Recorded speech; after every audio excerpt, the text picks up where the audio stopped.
and Sports Network.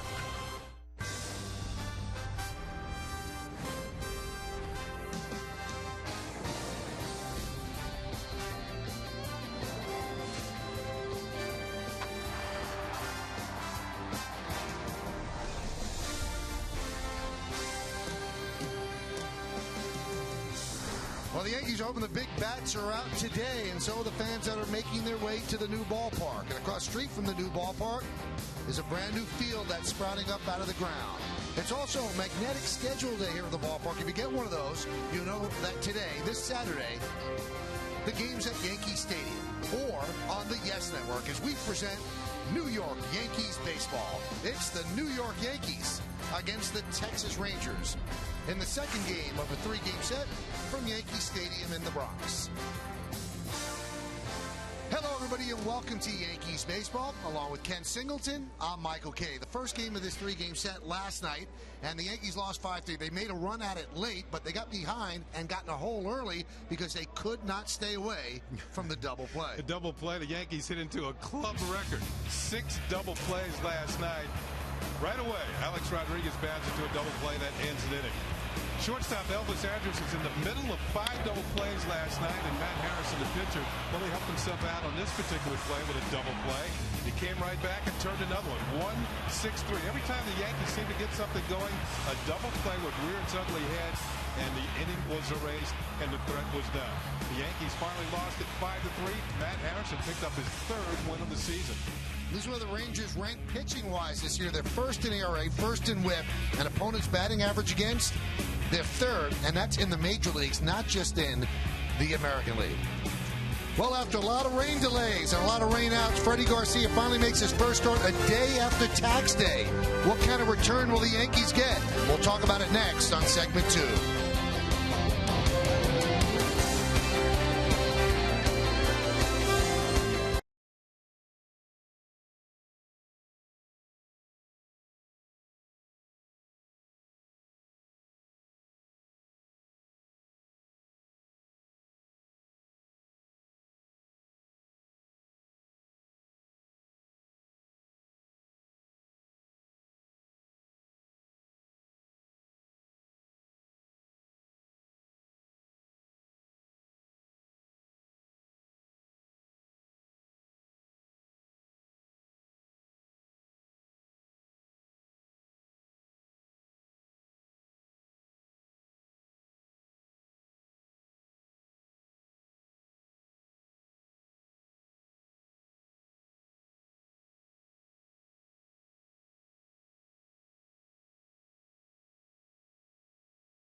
You know the drill. That's Ken Singleton. I'm Michael Kay. You might not know Freddy Garcia. You've only seen him in a relief outing because of the rain outs and also the off days. The number 5 starter hasn't been needed until today. Until today, Freddy Garcia will hit the hill. Of course, they remember him in Chicago last year. The Chief was on the mound for the White Sox and doing a pretty good job. He won a dozen games in a White Sox uniform last year. Of course, the Yankees signed him as a free agent over the winter to a minor league contract. He's now on the big league club. This is from spring training. And he did well in the spring. He earned the 5th starter spot. Kind of an off-speed pitch now. Used to be a power pitch. He kind of changed his style, but if he gets the ball to the corners, he'll be all right today. He's had a solid career, Kenny. 302 starts, 133 and 87. ERA just over 4. Opponents hit 256 against him. And last season with the White Sox, 12 and 6, 4.64. And he took the ball. He made 28 starts. So Freddy Garcia is certainly well rested. He is ready. Are you coming in on the train? Well, if you are, you have to know that lineup's first pitch. Baseball next, right here on Yes.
Brought to you in part by Jaguar. See how Jaguar outperforms the competition at JaguarPerforms.com.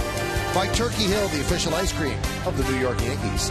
And by the new definition of world class, the 2011 Buick LaCrosse. On a cold, dark, and damp day here in New York City, we're ready for baseball. Crowd continuing to file in. The Yankees have taken the field, and Freddy Garcia is on the mound. Let's take a look at the Texas Rangers starting lineup, put together by Ron Washington. His Ranger team is 10-3, and they lead off their second baseman, Ian Kinsler. Elvis Andrus, the shortstop, will bat second.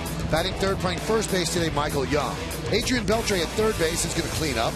Batting fifth and playing right field, Nelson Cruz. The left fielder, David Murphy, hits sixth. The number 7 hitter, Yorvi Torrealba, he's going to catch. Mitch Moreland DHs today. He's going to hit eighth. And batting ninth and playing center field, Julio Bourbon. As Ian Kinsler looks on, he's watching the warm-up tosses of Freddy Garcia, who's making his first start of the season. He is 7-5 in his career against the Texas Rangers. Those are his numbers this season. He pitched one game in relief. This will be his first start. One inning, a walk and a strikeout. Opponents batting .333. Let's check out the Jeep Pitcher Scouting Report on Freddy Garcia, the veteran right-hander. 133 career wins. That ties him with Johan Santana for the most wins by a pitcher from Venezuela. And Carlos Beltran was Rookie of the Year back in 1999. But the runner-up was Freddy Garcia, as he won 17 games for the Seattle Mariners that year, and he was a star in Seattle. In fact, he made the All-Star game in 2000. The game was held in Seattle, and he was the winning pitcher for the American League. So winning it while in a Seattle uniform in his home ballpark. So Garcia making his first start. Rainouts, off days, the whole deal, that's held him back. He did have that one relief appearance against the Red Sox. Ian Kinsler digs in. Garcia's ready, and let's do it in the Bronx. The pitch is upstairs, and we are underway.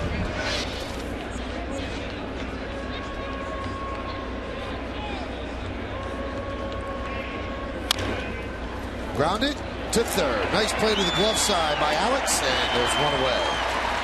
Let's take a look at the Yankee defense, brought to you by your Mercedes-Benz Tri-State dealer. We've already seen Rodriguez at third, so let's move to his left. Derek Jeter, then Robinson Cano and Mark Teixeira at third to first. In the outfield, it's Jones, Granderson, and Swisher left to right. And behind the plate, it's not Russell Martin. For the first time this year, it's Gustavo Molina, the last player that was on an opening day roster to appear in a big league game. No relation to the famous catching Molina brothers, but he has that name, and he is a catcher. Here's Elvis Andrus. And the pitch is outside 1-0. The Freddy Garcia you might remember from the Mariners, that's not the Freddy Garcia you see now. He used to throw in the mid to upper 90s, nasty, now more of an off-speed pitcher, and relies on control and changing speeds. Changing speeds, staying out of the middle of the plate back in his heyday. As you said, Michael, he was a power pitcher, and he could just throw it up there and blow it by people. I give him credit for learning how to pitch. Arm injuries robbed him of a lot of his power. There's a strike.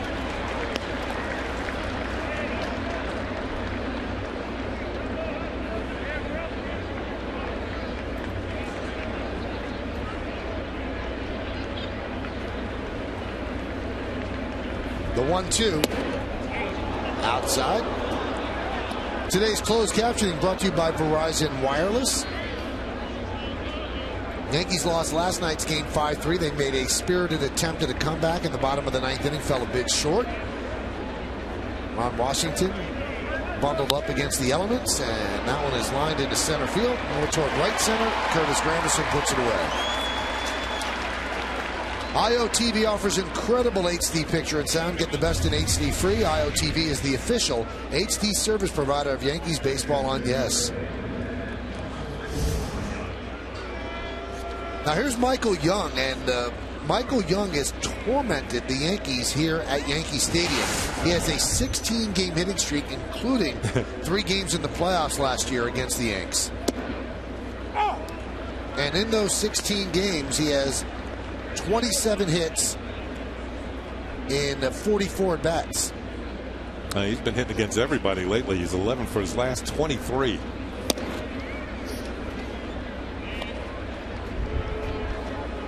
And today he's playing first base. I don't think, Michael, we've ever done a game where we've seen Michael Young at first base. We've seen him at second, short, and third. Yes, and we DH. have.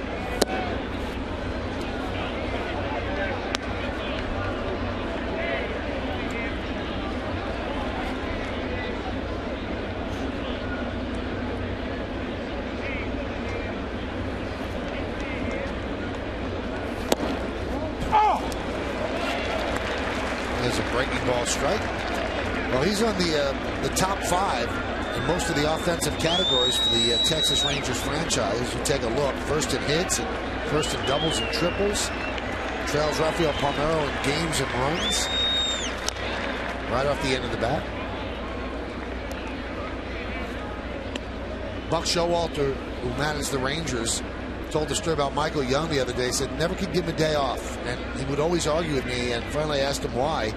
He said when I was a kid, he said my dad would work 2 jobs, and he'd come home from the first job and have to cut his shoes off because his feet were so swollen, so they could put new shoes on to go to the second job.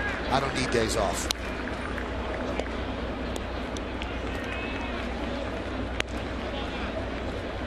Count 2-2. Sound like they were pretty big shoes to fill, doesn't it? Yes, sir. Yeah. Very methodical is Freddy Garcia. Didn't show much emotion on the mound. The 2-2. Grounded to second. Right there is Cano. And that'll do it. So Garcia, in his first start for the Yankees, works a 1-2-3 first inning. Rangers nothing. Yankees coming to bat.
Presented by Lexus and made out by manager Joe Girardi, the captain, the shortstop Derek Jeter will lead off. Batting second and playing right field, Nick Swisher. Mark Teixeira's at first base, he'll hit third. Cleaning up the third baseman, Alex Rodriguez. Cano at second, Andrew Jones at left. The bottom third of the order, the DH Jorge Posada, Curtis Granderson in center, and Gustavo Molina will catch and bat ninth. Well, another one of the young guns in the Rangers starting rotation, Derek Holland, just 24 years old. He's 0-2 in his career against the Yankees, but he's 2-0 this year. He's gotten off to a great start, 2.25 ERA. He's given up a hit per inning, but 11 strikeouts, only 3 walks, improved control. Let's check out the Chief Pitcher Scouting Report on young Mr. Holland. I watched his last start against the Baltimore Orioles, and he had tunnel vision. He was in on the inside corner consistently to the right-handed hitters and away from the lefties. He didn't pitch well inside to the lefties or away from the righties. A rocky road in his career. He's 4-10 on the road, and he was born in Newark. Not Newark, New Jersey, Newark, Ohio, which is near Buckeye Lake. Derek Jeter has success against Holland, 6 for 10 lifetime against the Rangers left-hander. Pitch outside. Derek is showing signs, Michael. It's starting to come out of his averages up to 255. He's got a 3-game hitting streak. You know, even if he doesn't get it to 4, you look for hitters that, you know, maybe hit out of 3 out of 5, 3 out of 4. There's a ground ball to second. And there's one away.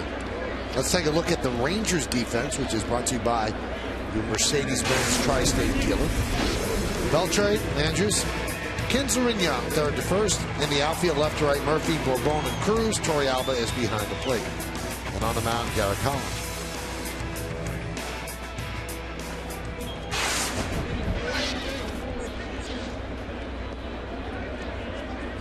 Here's Nick Swisher. Nick 3 hits in his last 10 at-bats. His righty swing seems to be more put together than his lefty swing in the early going, as the Yankees are 7-5 so far this season. Strike. Derek Holland proves that you don't have to be a high draft pick to make it in the big leagues. A 25th round pick by the Rangers in 2006. He's got a good arm, though. 94 miles an hour with the fastball. Both those fastballs on the inner corner. Nick Swisher checking with the home plate umpire Lance Barksdale about the location of that pitch. I'm sure if I saw that game, the Yankees have seen the video that Holland was all over the inside corner.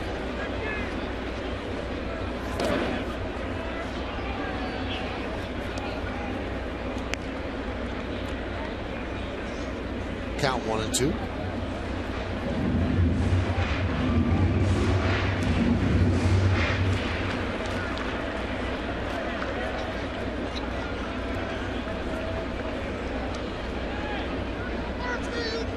The 1-2. Looked like a cutter in. Holland last year had rotator cuff inflammation. And he was actually out of the rotation from late May until August 18th. In the ALCS, 2 games, 5 2/3 innings, and he did not allow a run against the Yanks. Did give up 3 hits. The 2-2. And the count 3-2.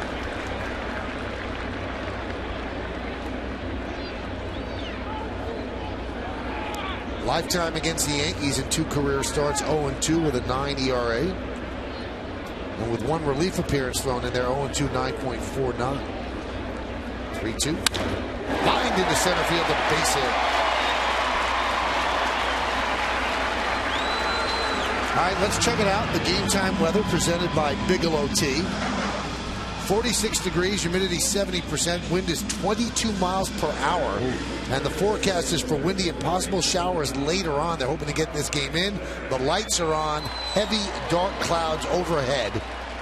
And if you look at the flags above the stadium, they are blowing straight in. It's going to take a mammoth shot to cut through the wind and get into the seats. Swisher now with 3 hits in the first 2 games of this series.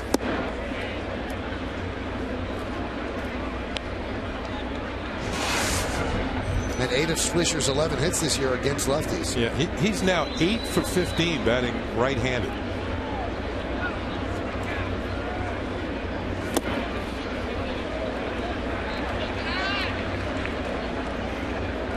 As I mentioned, Holland not quite as successful pitching away to the right-handed hitters. Doesn't seem to have control of the outside corner. Has much more successful from the middle in.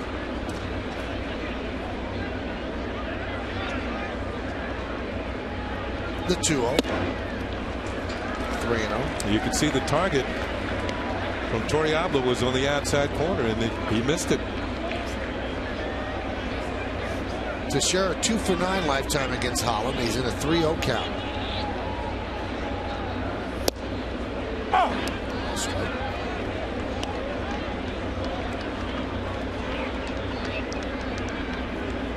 Alex Rodriguez is on deck.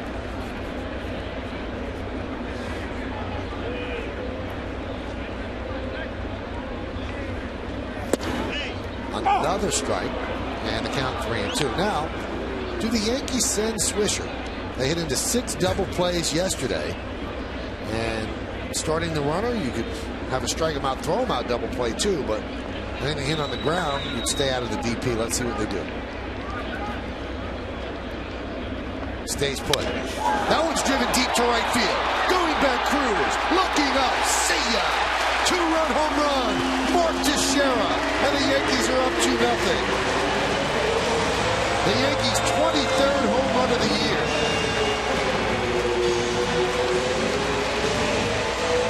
Well, mind you said it would have to be a line drive to get it out of here today. And that was a solid line drive home run to the opposite field for Mark Teixeira. And in the early going here, this is going to be number 5 on it. See, that pitch is right down the middle. And he just put the good swing on it, good wood, and his natural power took care of the rest. Here's Alex Rodriguez, 9 for his last 16. The pitch is low. Let's take a look at the Coors Light cold hard blast. And on this day, that is a cold hard blast. There's a strike. Teixeira did not hit his 5th home run until May 8th of last year, so he wanted to get off to a better start. He certainly has. 23 home runs, and you can see the record for the Yankees through 13 games is 24. So they've got to hit another one today to match the 32 and 2003 squads. Count 2-2. Alex has 15 hits this year. 9 of them are for extra bases. He's hitting .405. And currently on a 5-game hitting streak.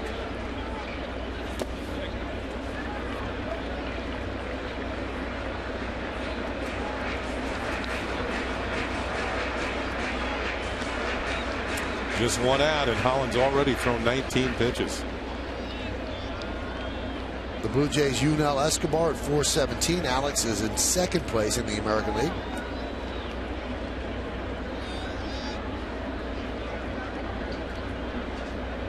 And Alex gets on base again. So an on-base percentage of over .500 just goes up.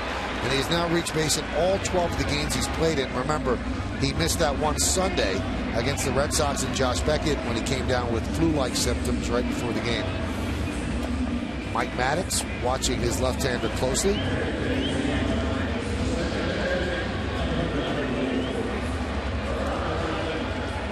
A-Rod talking with his coach Mick Kelleher and Michael Young. Very close with Young when they were together with the Texas Rangers. In fact, Young, I think, was the only Texas Ranger that was invited to Alex Rodriguez's wedding.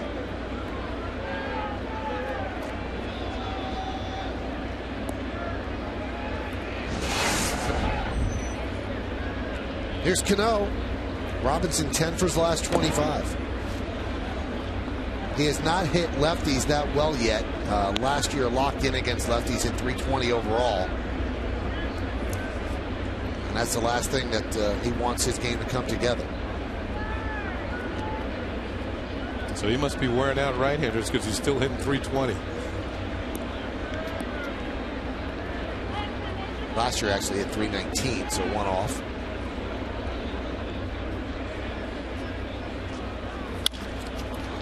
Could this be another double play?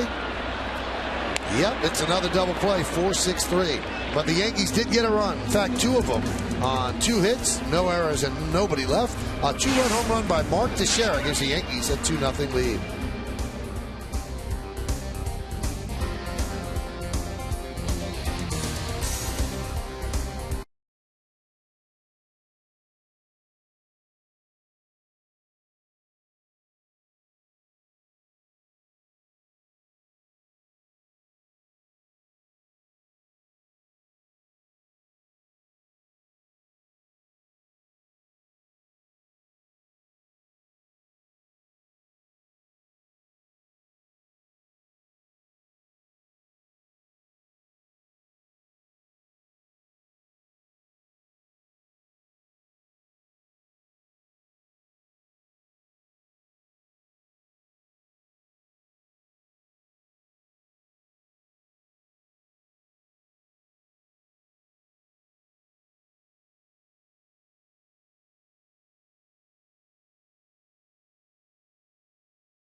Today's question is, which of Nolan Ryan's accomplishments is most impressive to you? You can text your vote to 5872. Remember, standard text messaging rates apply. And here are the choices. Number 1, was it the 27 seasons he played? 5,714 strikeouts, his 7 no-hitters, 324 career wins. Those are your choices. I know one of those no-hitters wasn't impressive to me because I was on the other side. I bet. Oh, goodness. We had no chance. Nolan is one of the owners of the Texas Rangers now. Hot shot, a base hit. Adrian Beltre starting to heat up. You're right. He's now on a 7-game hitting streak, and he can hit a high fastball. I think one of the reasons why the Rangers signed Beltre, because he's hit so well at the Rangers Park in Arlington. You can see a high fastball, and he just turns on it. He's a .306 hitter at the Rangers ballpark in Arlington. So that's a place where he feels comfortable. And he gets to play 81 games there if he wants to this year, if he can. Most hitters love hitting there. Oh, yeah. Ball carrier. There's Nelson Cruz. Here's the Home Depot scouting report, hitter scouting report on Nelson Cruz. Last year he hit 5 home runs in extra innings that tied an all-time record set back in 1960 by Charlie Maxwell of the Tigers. And he hit .359 against the American League East. And he did something this year that only 2 players have ever done before. I'll get to it after this pitch. Those 2 players were Willie Mays and Mark McGwire. And what they did, they homered in each of the first 4 games of the season. Cruz is the first American League player to do that. He did it this year. You mentioned his dominance against the American League East, and the Rangers have been dominant against the AL East so far this year, winning 5 of 6.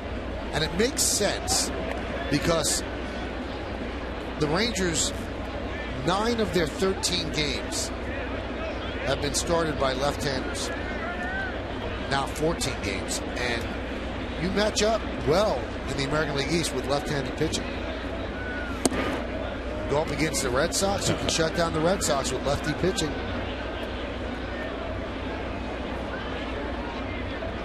Tampa Bay has some left-handers on the team you can shut down.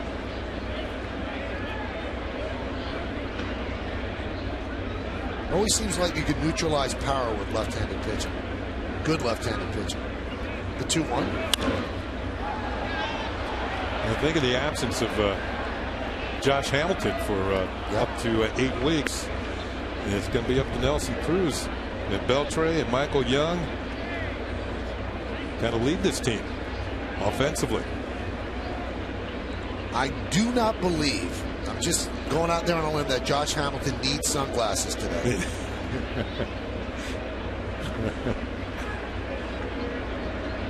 Kind of a cool look, though. It's cool, yeah.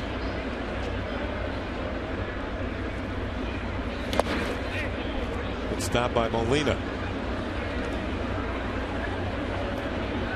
The reigning MVP in the American League.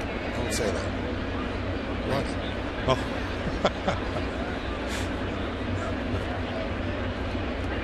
Yeah, wait till later.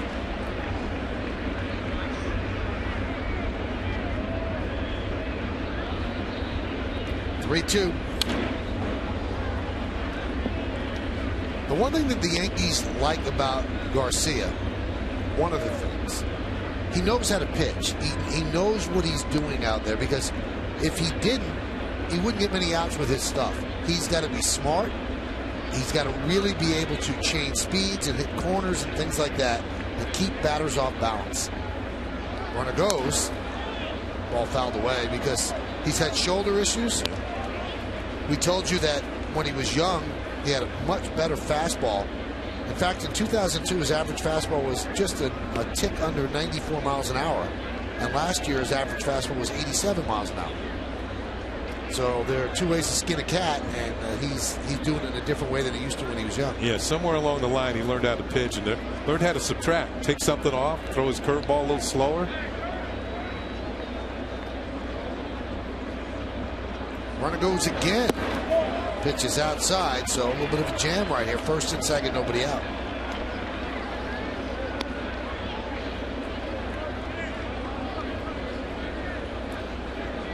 Garcia from Caracas, Venezuela.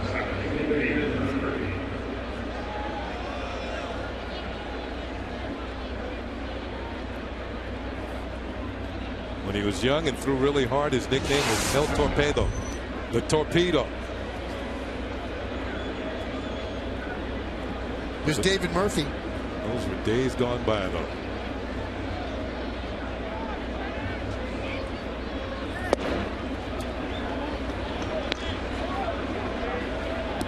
It's almost as if, Michael, sometimes when he falls behind, he gets the hitter anxious, looking for the fastball. He takes a little off and might get you ahead on and get a ground ball and get out of trouble.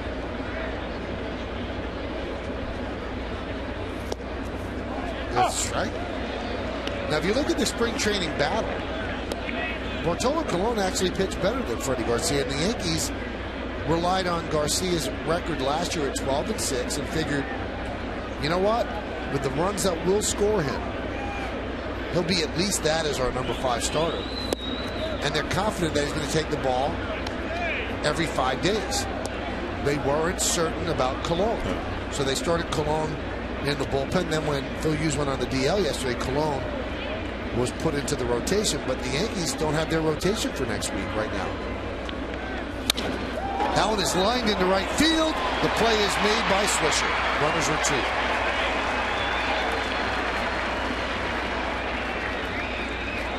Now, the speculation is that Burnett is going to be Tuesday, and it's really up in the air who's going to be Wednesday. Maybe it's Colon. Maybe they keep Colon in the bullpen because Monday's an off day, Thursday's an off day as well. They could maneuver it whichever way they like. But you see Colon now as an official starting pitcher. He's in the dugout. He's not in the bullpen. Had a nice talk with Phil Hughes near the Yankee clubhouse prior to the game. There's A.J. Burnett. And yeah, he's frustrated, as you might expect, but he knows he's got some work to do to get his arm strength back, and he's willing to do it. He'll be back, just 24 years old. Might take him a little time to get it done. Grounded foul outside of third.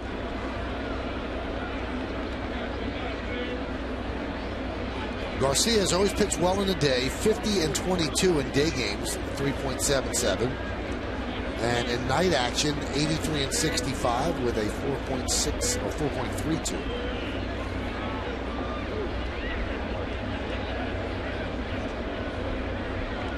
The 0-1. Grounded into the hole. Jeter gets the force at second.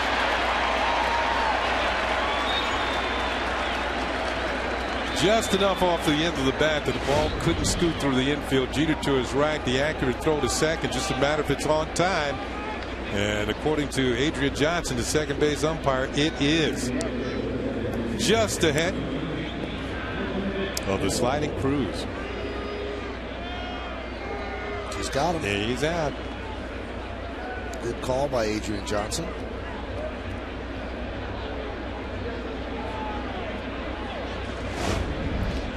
Plays first base at second.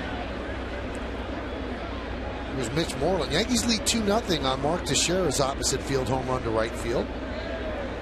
A low liner, which is what you're going to have to do to get a ball out today. Strike. Moreland 6 hits in his last 20 bats. This lineup is the same lineup as last night's lineup, except that Moreland is the DH and Young is the first baseman, but the order and the names are the same.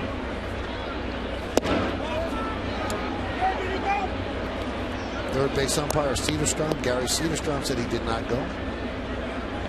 We were talking about last night how the Rangers went through some first basemen last year. Well, actually, they used 6 different players at first base last year. And Moreland is the one who did the best job, and he got a chance to get the job this spring training.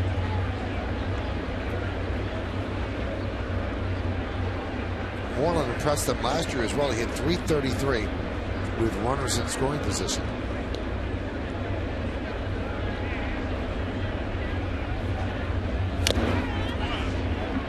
Nub foul.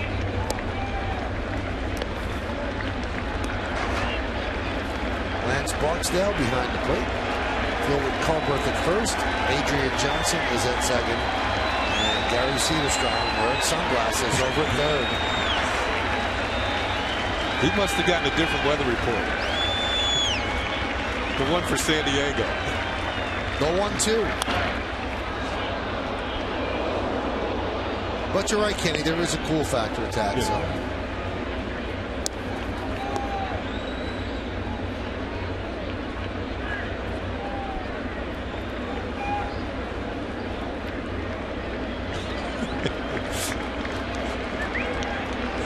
Maybe keep your eyes on him.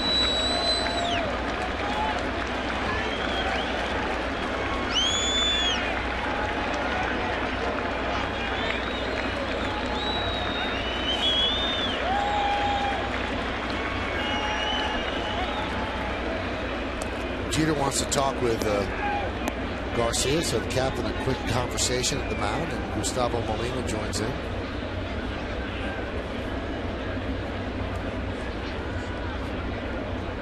For Molina, only his 24th major league game, but he has spread his previous 23 liberally amongst the White Sox, the Orioles, the Mets, the Red Sox, and now the Yankees. Spent most of last year at Pawtucket, Red Sox AAA farm team. 1-2. Popped up on a changeup. Andrew Jones will make the play, and that'll do it. So Garcia works into and out of trouble as the Rangers lead 2. We go to the bottom of the second. 2-0 Yankees.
Game for post-game analysis with Yankees Extra Innings, presented by Tri-State Ford. And Tuesday, catch the Tri-State Ford pregame before the Yankees Blue Jays on My 9. Then, turn back for Yankees Extra Innings, only on Yes.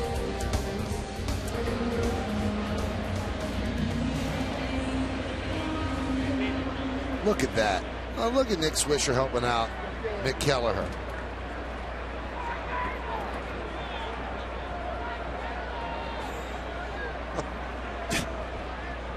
Who knew that Nick was a haberdasher? Multi-talented, Nick Swisher. Andrew Jones takes a breaking ball strike.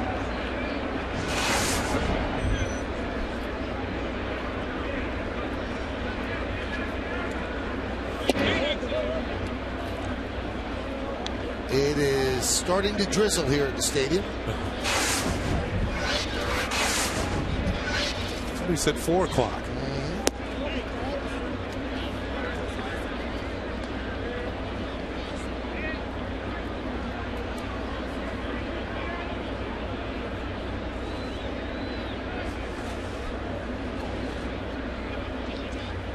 The 2-1. You're right. I shouldn't have said reigning MVP. Yep. You open the skies. Andrew getting his second straight start. Now I wonder, Kenny, is left field a strict platoon, or is the fact that Brett Gardner's gotten off to kind of a slow start, they're putting Andrew Jones in there against some lefties? As Derek Holland blows a fastball by Andrew Jones, I would think that maybe a combination of both, that Jones is going to get some starts against some lefties, particularly the ones that are hard throwers. But you're right, Brett Gardner's not gotten off to a good start. The other day, yesterday, he was working on his bunting. And that can always be a weapon when you feel you're not swinging a bat well, particularly make use of your great speed. Lay one down, beat it out, gives you a little confidence to get an infield hit. Here's Jorge Posada 3 years ago on this date. The new Yankee Stadium opened, and Posada christened it with a home run just to the right of dead center field. So the first home run ever hit in this beautiful ballpark.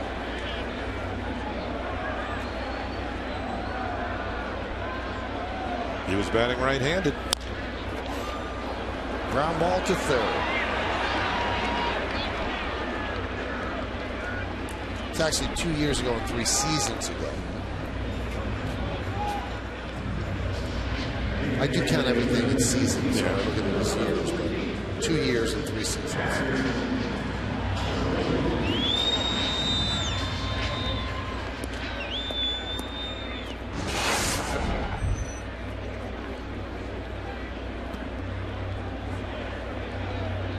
Here's Curtis Granderson.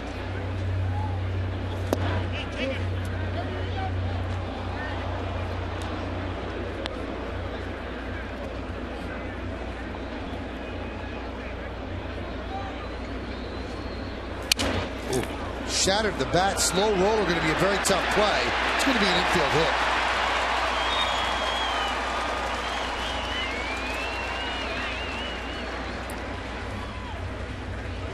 You know, maybe a little inexperience for Michael Young at first base here. He should have stayed at first. There's no way that Holland was going to beat Granderson to first base.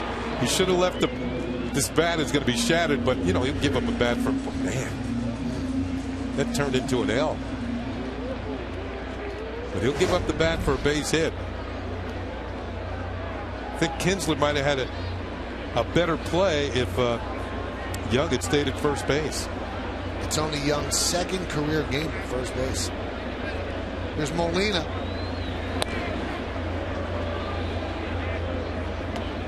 Gustavo did not hit that much in spring training, but the Yankees did not want to go with one of the youngsters, Romine or Montero, as a backup catcher. And, of course, Francisco Cervelli got hurt.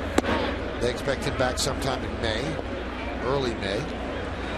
And Molina, just with his experience and his catching ability, was the one who stuck. Also, Martin finally getting a day off. He had caught every single Yankee inning this year. Molina has 5 career hits over 3 seasons, 5 for 41.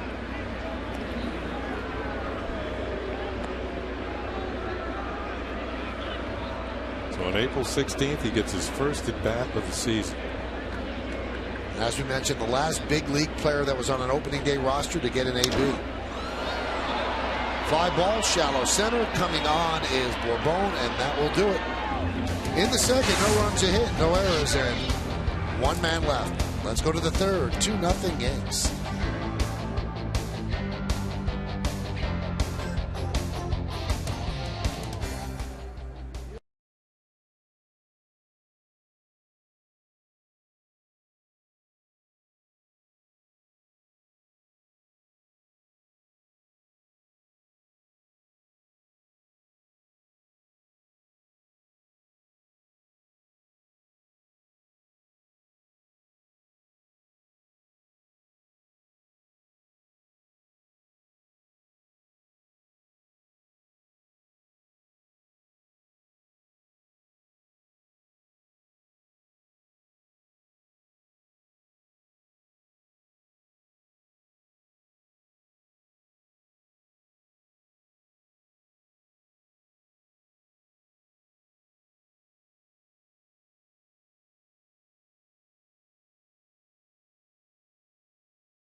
Roll the ball. Hear about them all when Queen's native James Caan joins Michael Kay for a new GMC Presents Center Stage. The Oscar-nominated actor discusses his prolific career from his early TV days to today on Center Stage James Caan that premieres Wednesday at 11, only on Yes. He was fun. I'm sure he was. You get great stories. You get all the big stars. To imagine what it was like on the Godfather set. He tells all those stories. Here's Julio Bourbon. And he slashes one to left field, but playing in beautifully was Andrew Jones, and he makes the play for the first out. Had him played shallow, didn't have to go that far. The Lincoln scoreboard, 2-0 Yanks. Still got those center field skills in playing in left field, and you need them at Yankee Stadium, an expansive ground to cover in left. And here it is on Yes Mo on the backhand. Andrew Jones. Look, his glove is turning to gold. Here's Ian Kinsler. And a strike. Alex Rodriguez ranged far to his left in the first inning. Snare a ground ball and gun down Kinsler.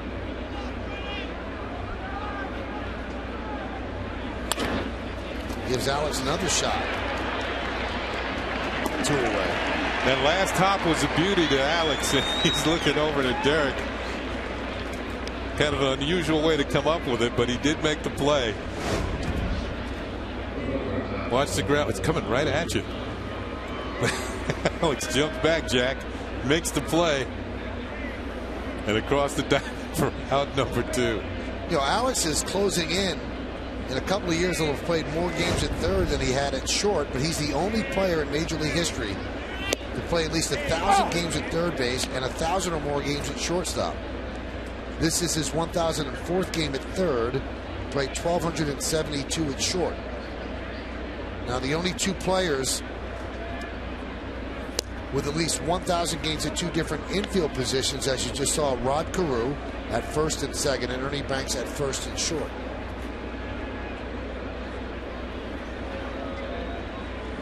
Both those other players are in the Hall of Fame.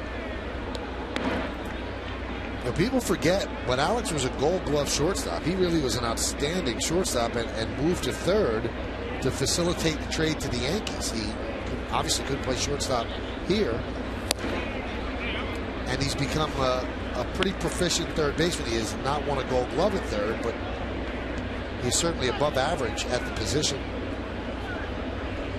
Has a good arm. And this year he has a lot more lateral movement. His hip feels great.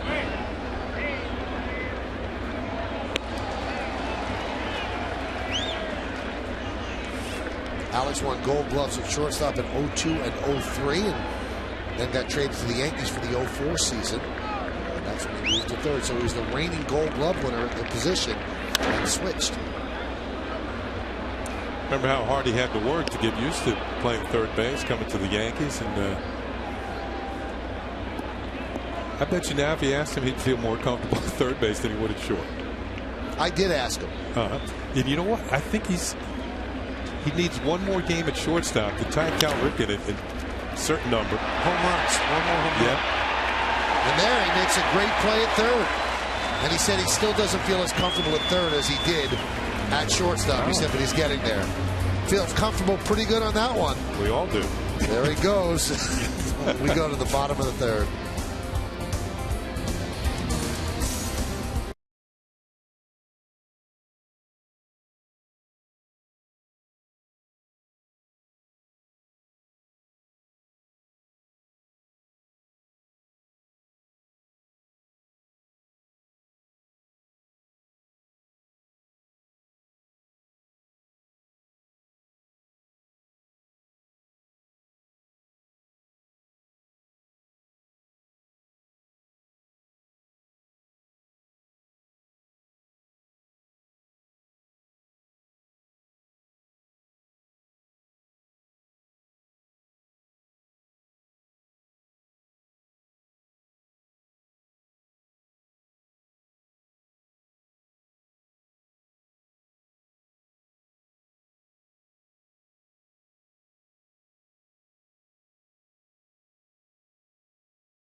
ultimate driving machine. By priority mail flat rate boxes only from the Postal Service, a simpler way to ship. And by Mazda, zoom, zoom.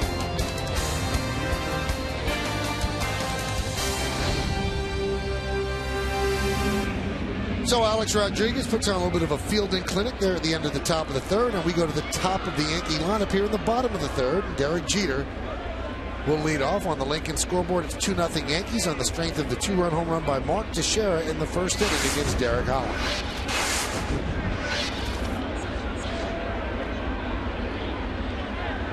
Jeter grounded to second in the first, and Holland deals inside 1-0.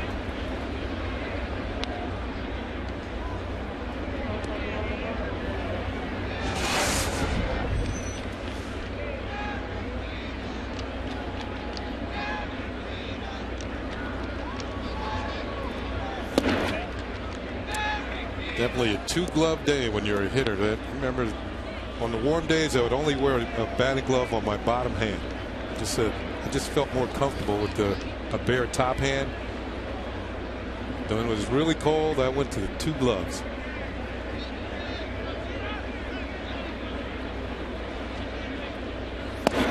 Do pitchers pitch you more inside on days like this because it hurts so much to get jammed? Yeah, well, they know it, and hitters in a way are almost too quick. They're really guarding inside. They don't want to get that feeling of a bunch of bees in your hand, that stinging sensation by getting jammed. A pitcher who has a good changeup and can throw hard to the inside corner, I think, really has an advantage on the days like this. Because they're so inside conscious that if you change speeds outside, they're going to be way out in front. Exactly. You don't want to get jammed. And if you're a pitcher, you don't want to walk the leadoff man in an inning either. Well, Jeter already has 6 walks this year. He didn't have a 6th walk until May 8th last year. So a bit more patient in the early going. That's going to bring up Swisher. Picked up a single in the first inning.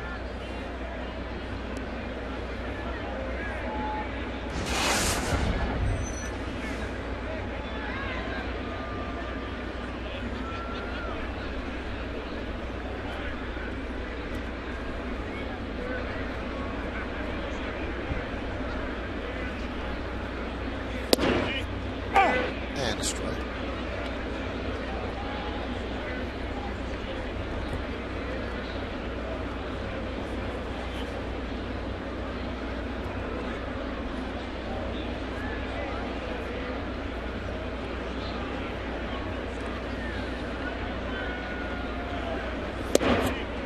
Strike on the inside corner, and the count 0-2. Must have been a cold day on that baseball card. Kenny got 2 gloves on. It looks like Cleveland. April in Cleveland.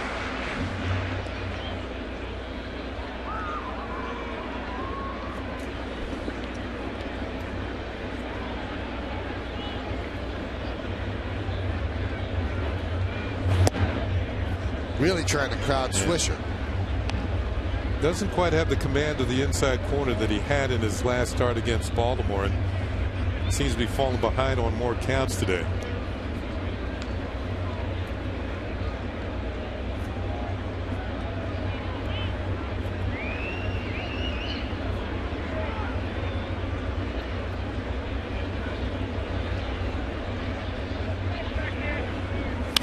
Line drive, base hit. Swisher is really hot right now as Jeter is going to go for third. He does, and Swisher follows him to second. Heads up base running by Swisher, and they caught Murphy sleeping because Murphy thought about throwing into third and then had to pump and throw it to second, and Swisher running hard gets there. Well, you know what they say, he who hesitates is lost, and he lost 90 feet here. Swisher, as you said, Michael, on fire, particularly from the right-hand side of the plate, crushes another one. Murphy looks at third. Oh, can't get Jeter.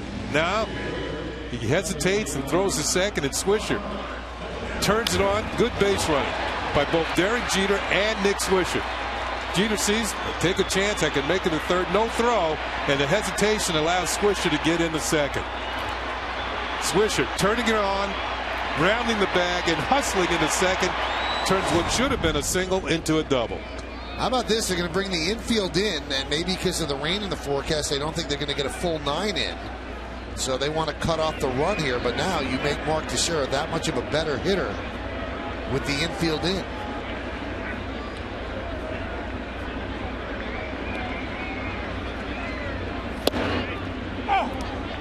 Strike.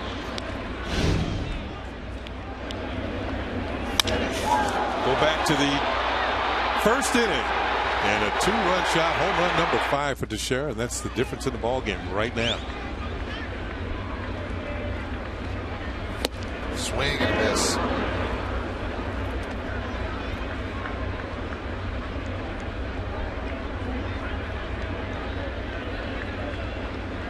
Teixeira 4 for 8 with 3 home runs and 10 ribbies, hitting with runners in scoring position this year.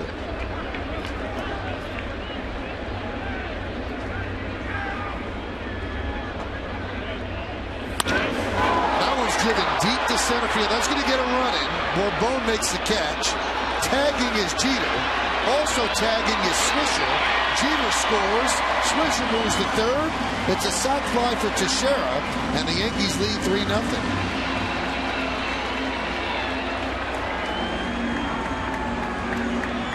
Well, the sac fly gives Teixeira 3 runs batted in today. He now has 14 on the year. That leads the American League. He leads the league in runs batted in. Well, Michael, you were talking about how the wind is knocking down these long fly balls.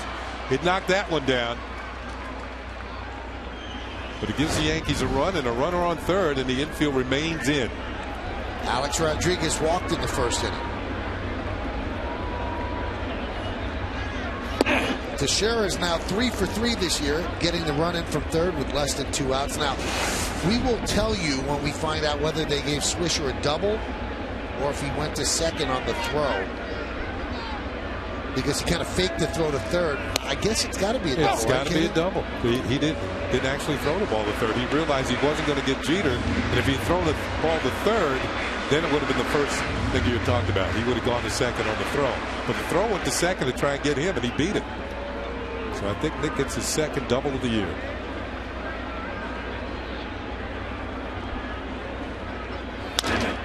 Soft ground ball to third, so the infield was in. They checked Swisher back, and A-Rod cannot get him in for the second out.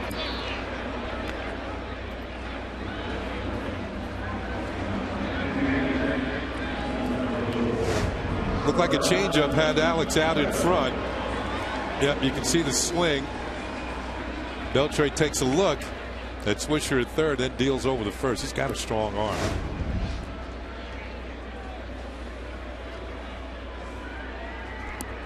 Cano wrapped into a double play in the first inning. They did give him a double.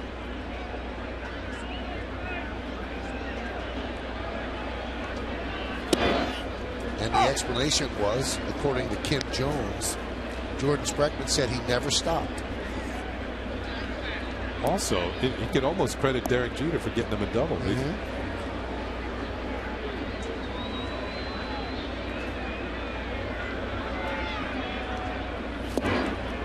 See, Nick has that wedding ring on a chain around his neck. Obviously, you can't wear a wedding ring when you're playing, but he wants it with him all the time, so he has it around his neck.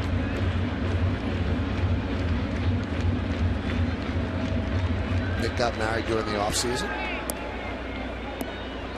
So he never wears it on his finger. He does wear it on his finger after the game's over. The game's over. Okay. Yeah. Strike 3. Cano down looking, and that's going to do it. But the Yankees get a run on 1 hit. No errors and 1 man left. We played 3 here at the stadium. The Yankees are up 3-0 over the Rangers on Yes.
Feliz became the second pair of Rangers to win the MVP and Rookie of the Year awards in the same season.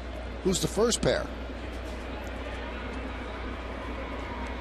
That could not be a happy Ranger fan, a New York Ranger fan, as they are down 0-2 in their best-of-7 series against the Capitals. But the series returns to the Garden tomorrow afternoon for Game 3.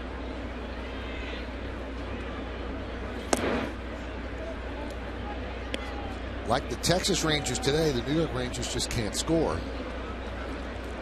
And that's another unhappy Ranger fan, this one of the Texas variety. Grounded slowly in foul.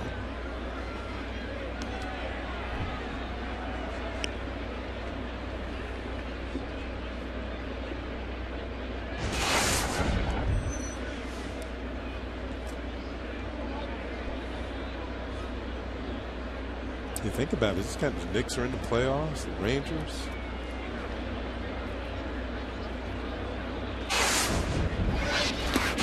New York's a busy sports town.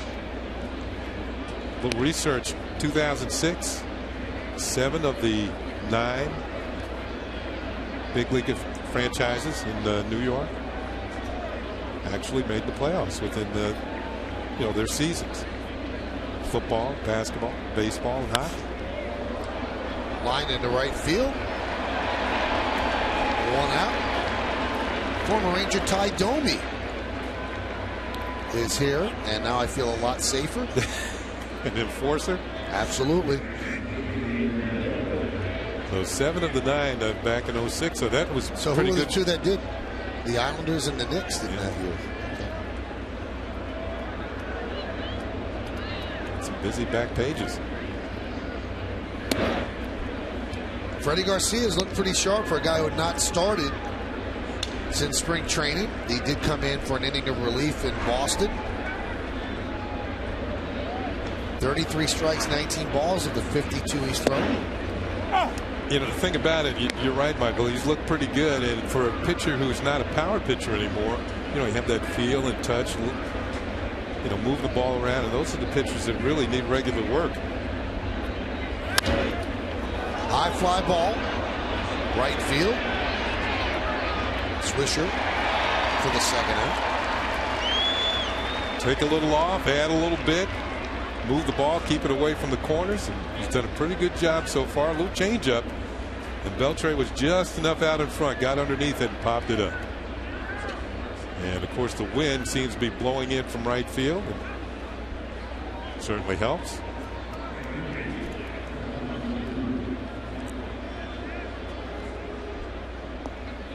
3-0 Yankees, all 3 runs driven in by Mark Teixeira, a 2-run home run and a sac fly. There's Nelson Cruz.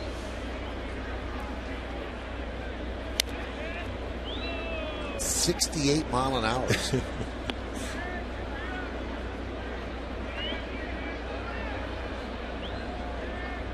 He was way out in front, almost jumped out of his shoes.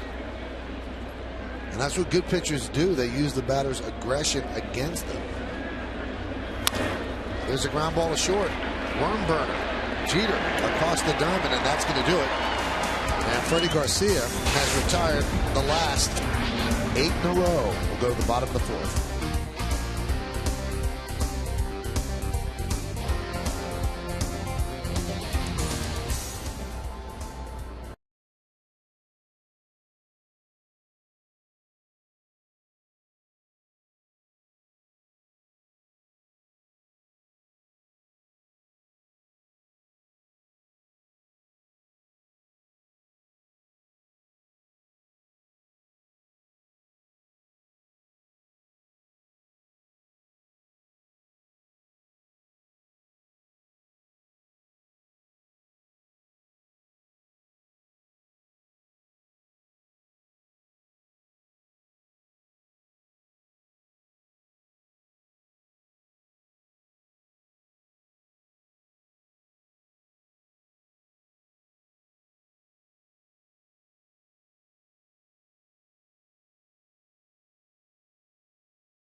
winning the MVP and Rookie of the Year the same season. Who's the first pair of Rangers to do that? Jeff Burroughs and Mike Hargrove. Grover. 1974. It's happened with the Yankees a couple of times, and we'll tell you that in just a moment who those pairs were. Andrew Jones takes a strike.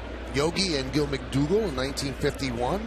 Yogi and Bob Grimm in 1954. Mantle and Kubek in 57. And Mantle and Tresh in 62. Line drive past a lunging Kinsler. And a base hit for Andrew Jones.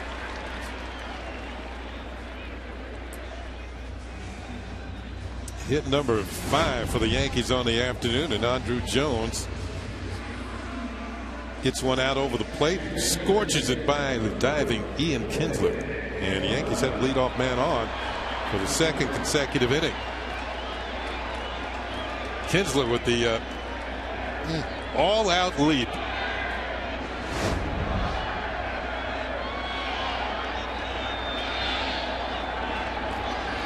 Here's Posada with the Yankees up 3-0. Chases a high fastball.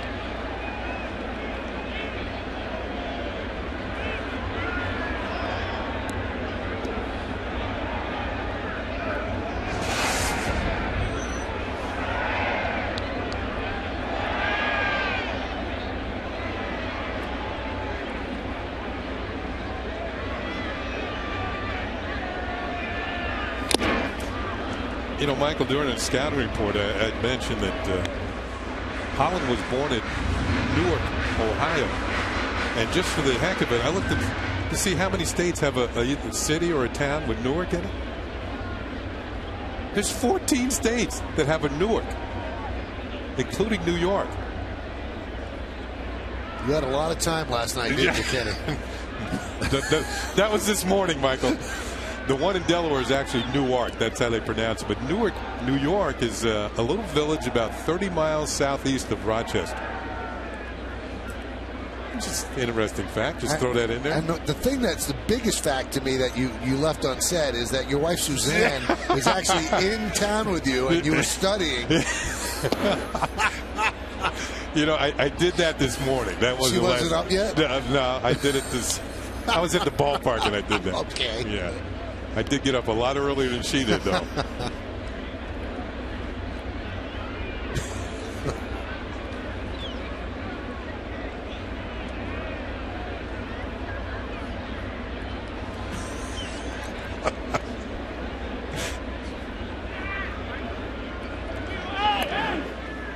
The most common U.S.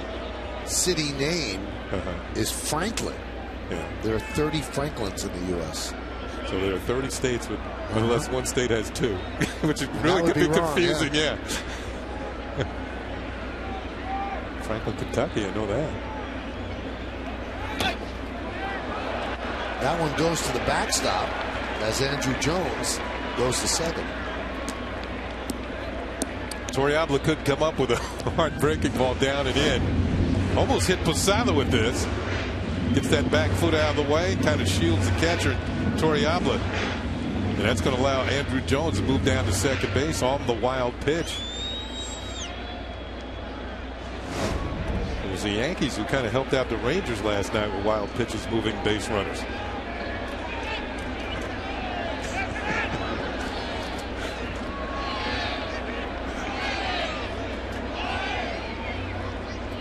So Jones at second, nobody out. Ideally, Posada would like to hit the ball on the right side.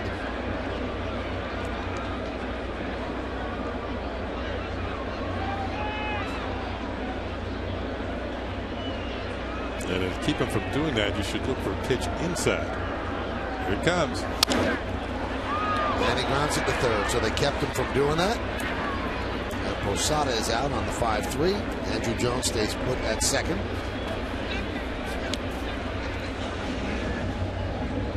See, but if you're hitting, you almost can see the situation, know what the pitcher's going to do, and you sit inside and look for something you can really jump on.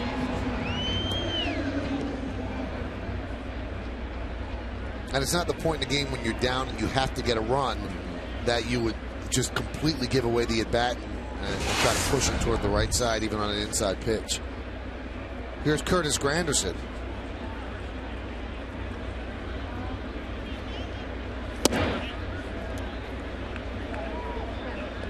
Count 1-0. Yankees got 2 in the first on the 2-run home run by Teixeira, 1 in the third on a sac fly by Mark, and that's where we are right now, 3-0, bottom of the 4th inning.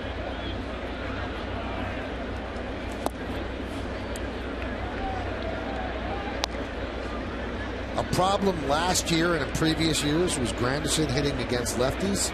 This year he's at 364. All 3 of his home runs have been against lefties, and he had a broken bat infield single against the lefty on the mound. That was in the 2nd inning.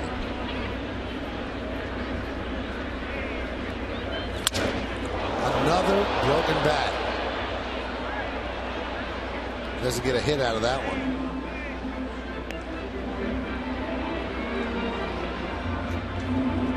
You know, the end of the bat here, before the game on the video board here at Yankee Stadium, they're showing Curtis Granderson's trip to New Zealand, and they were teaching him how to play cricket.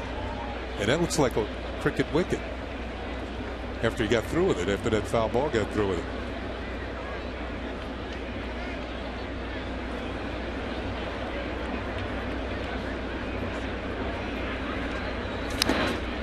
He went over there to instruct youngsters about in the game of baseball.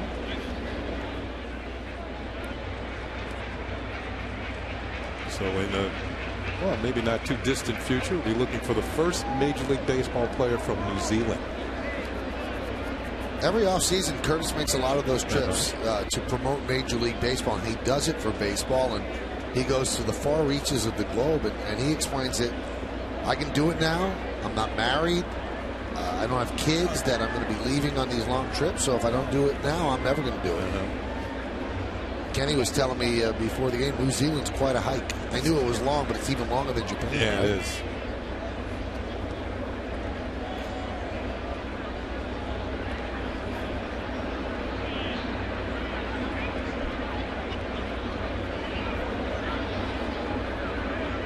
Two-two. Behind the right field, Cruz will make the play.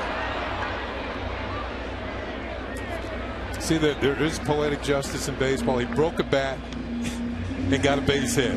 This one he hits on the nose as hard as he can hit it and gets nothing out of it.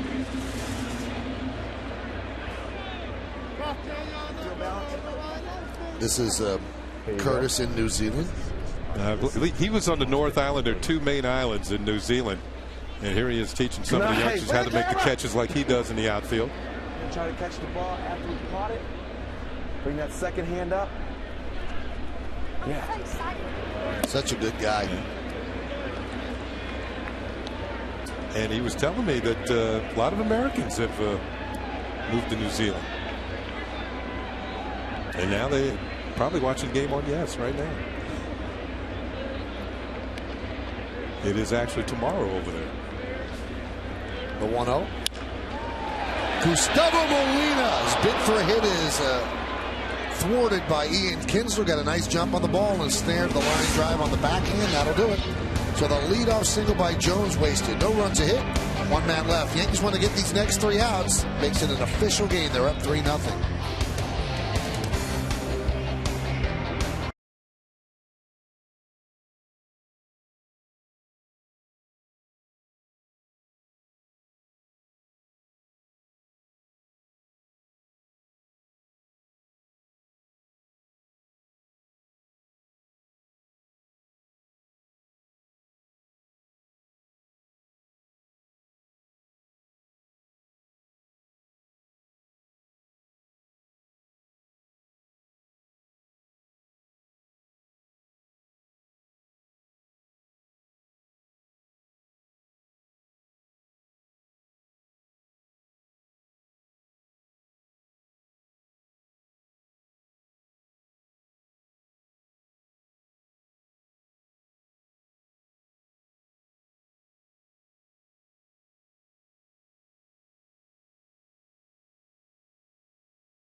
Right now, this becomes an important inning because the rain is intensifying here at the stadium.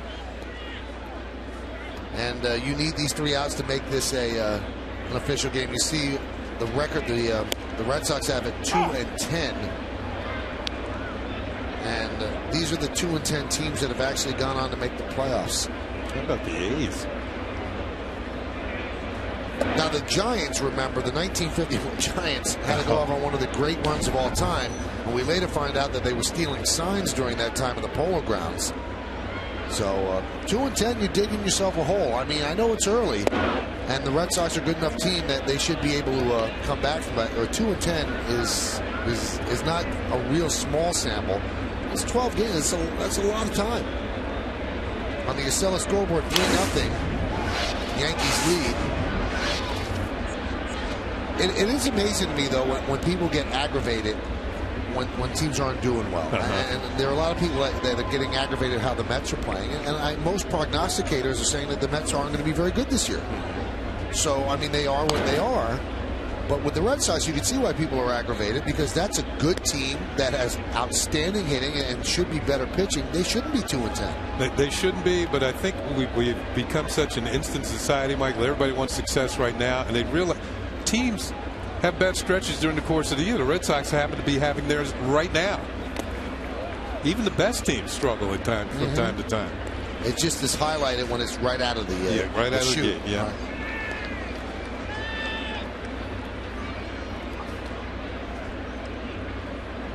Well, it's really starting to come down, and it would behoove Freddy Garcia to work a little bit quickly to get these outs in. The 3-2.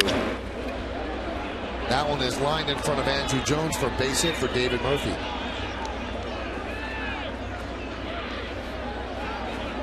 That is only the second hit given up by Garcia. Now, there's also a thought process when the umpires allow you to complete this. If you're going to play in this, then you're going to commit to play in this.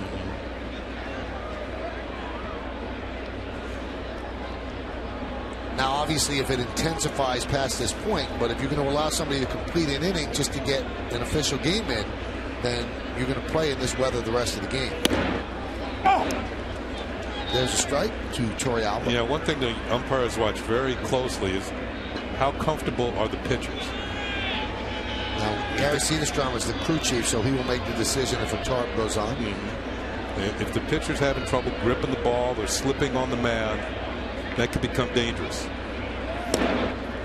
Strike.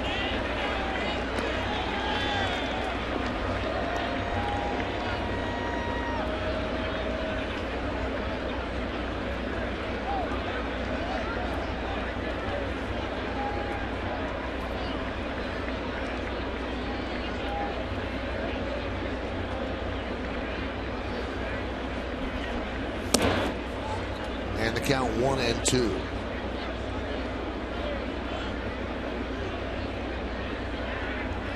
The other catcher for the Rangers is Mike Napoli. This is Danny Cunningham, head groundskeeper for the Yankees.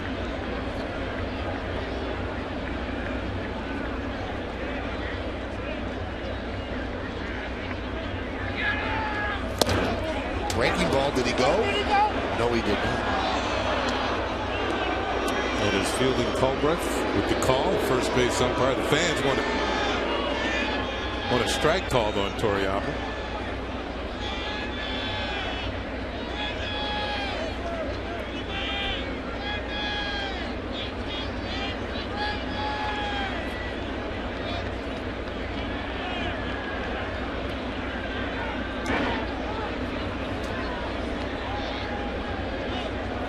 We showed Danny Cunningham. I'm amazed. No one knows better about what the weather is going to be than a groundskeeper. It's amazing. If some local station was smart, they would hire Danny Cunningham to do their weather.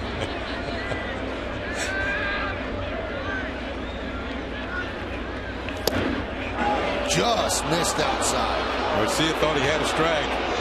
At least the noon breath, so he could come out to the ballpark after the noon news. Let's take a look. Here's the target by Molina, and that is, Michael wanted to say it when it had whispered across the outside corner. Let's see. Nah, not quite.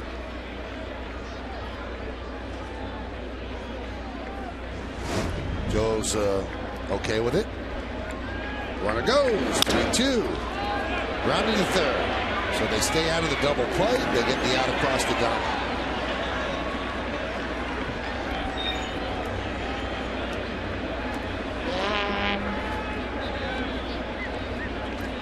So one down, runner on second.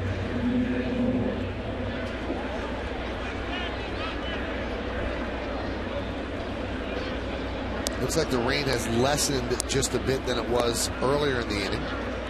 The umbrellas are still up here at the ballpark.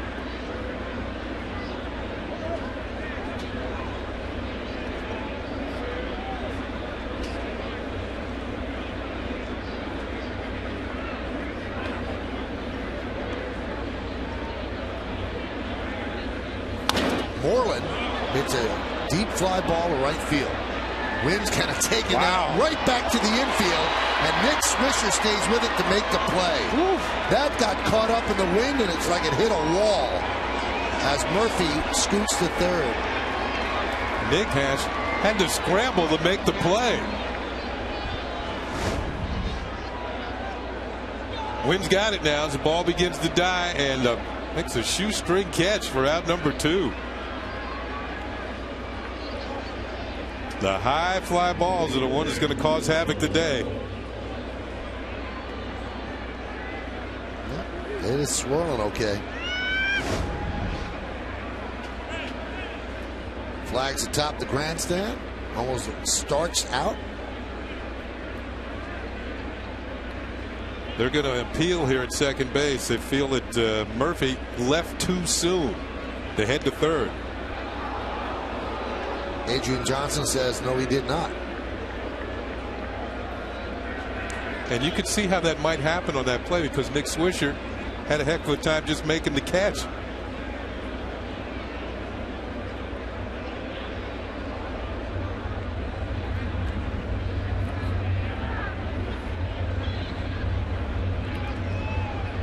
Here's Bourbon. Yankees in at the corners. 39 infield hits for Bourbon last year. Ichiro led the majors with 59. Bourbon was second.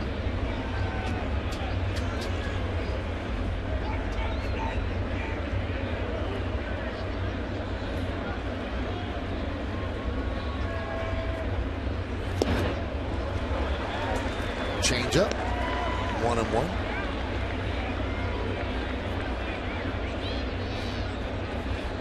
There's our time code where we matched it up, and Murphy did in fact stay on second base when the ball landed in Nick's glove. So a good call by Adrian Johnson. Soft ground ball to second. It's an official game. Yankees are leading 3-0 as we are halfway through, and Freddy Garcia doing a nice job in his first Yankees start.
By Verizon Fios, get the ultimate in entertainment on the Ultimate Network. Fios, a network ahead. Alexi Agondo has been a revelation from a reliever to a starter. 2-0, has not allowed an earned run. CC Sabathia has pitched in some bad luck. Look at his ERA.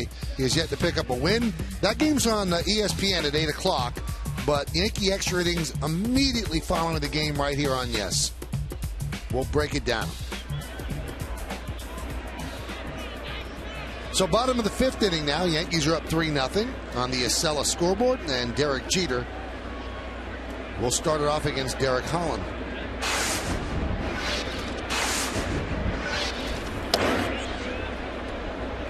Count 1-0. Derek turned a leadoff walk into a run scored in the 3rd inning. Heads up base running and scored easily on a sac fly. Fouled away.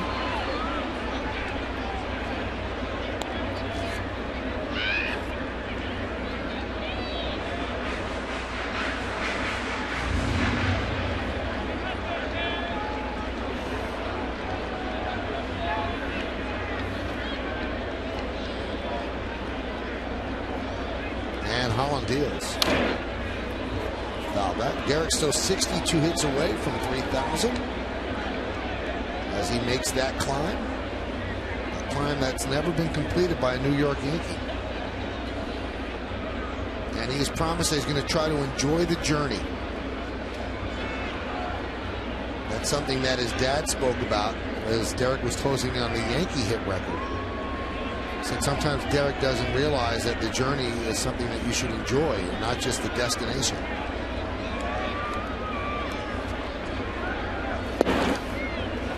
Two and 2.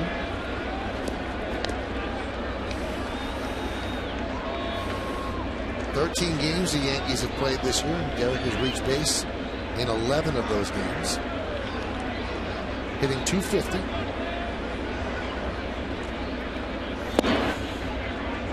And the count 3-2.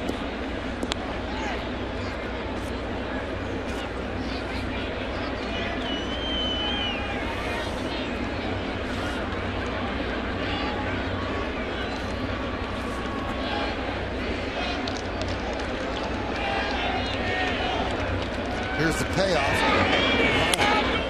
That one's driven deep to left field. Going back, Murphy, and the wind really held that up. He really crushed that pitch. And if you get it up in the air high, it's not going to go out. You can see the type of ball that will, what Mark Teixeira did, a low line drive that will be under the wind. But if it's high like that, Kenny, you got no chance. Yeah, you're going to get your feelings hurt. Pretty good charge into this one. Looked like a breaking ball, 3-2, and got the head out. You can see Murphy starting. Watch him start to slow down as the wind takes effect on the fly ball.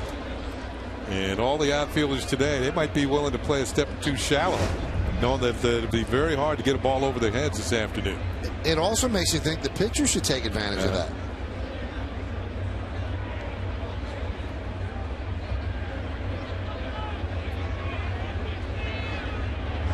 Maybe keep throwing high fastballs that, you pop up. Pop up.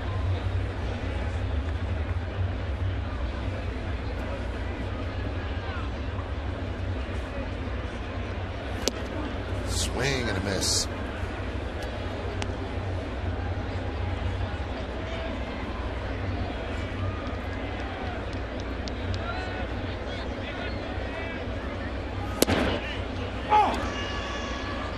Count 1-2. A little extra starch on that fastball, 95 miles an hour.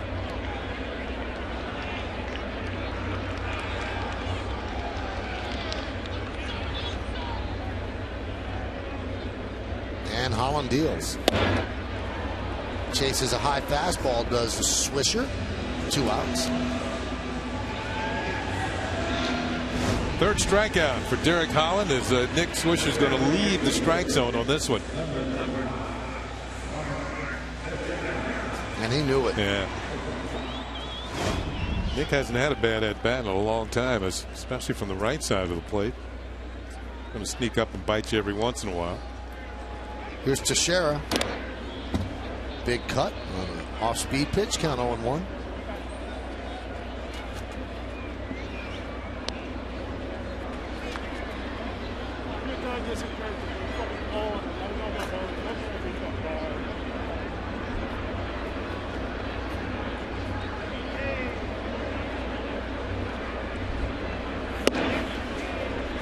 count 1-1.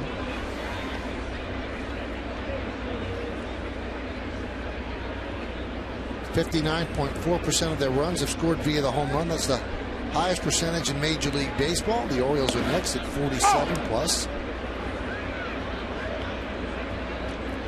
It's a good thing to have that type of power in your lineup. But when you get to the postseason, you can't strictly rely on the homers. Michael Young will put it away for the final out of a 1-2-3 inning. We've played 5 here at the stadium. Freddy Garcia and the Yankees are shutting out the Rangers 3-0.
Today's Toyota text poll. Once again, the question: which of Nolan Ryan's accomplishment is the most impressive to you?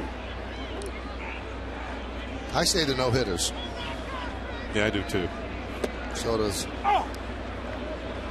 our entire listening audience, it seems like 60%. Yeah.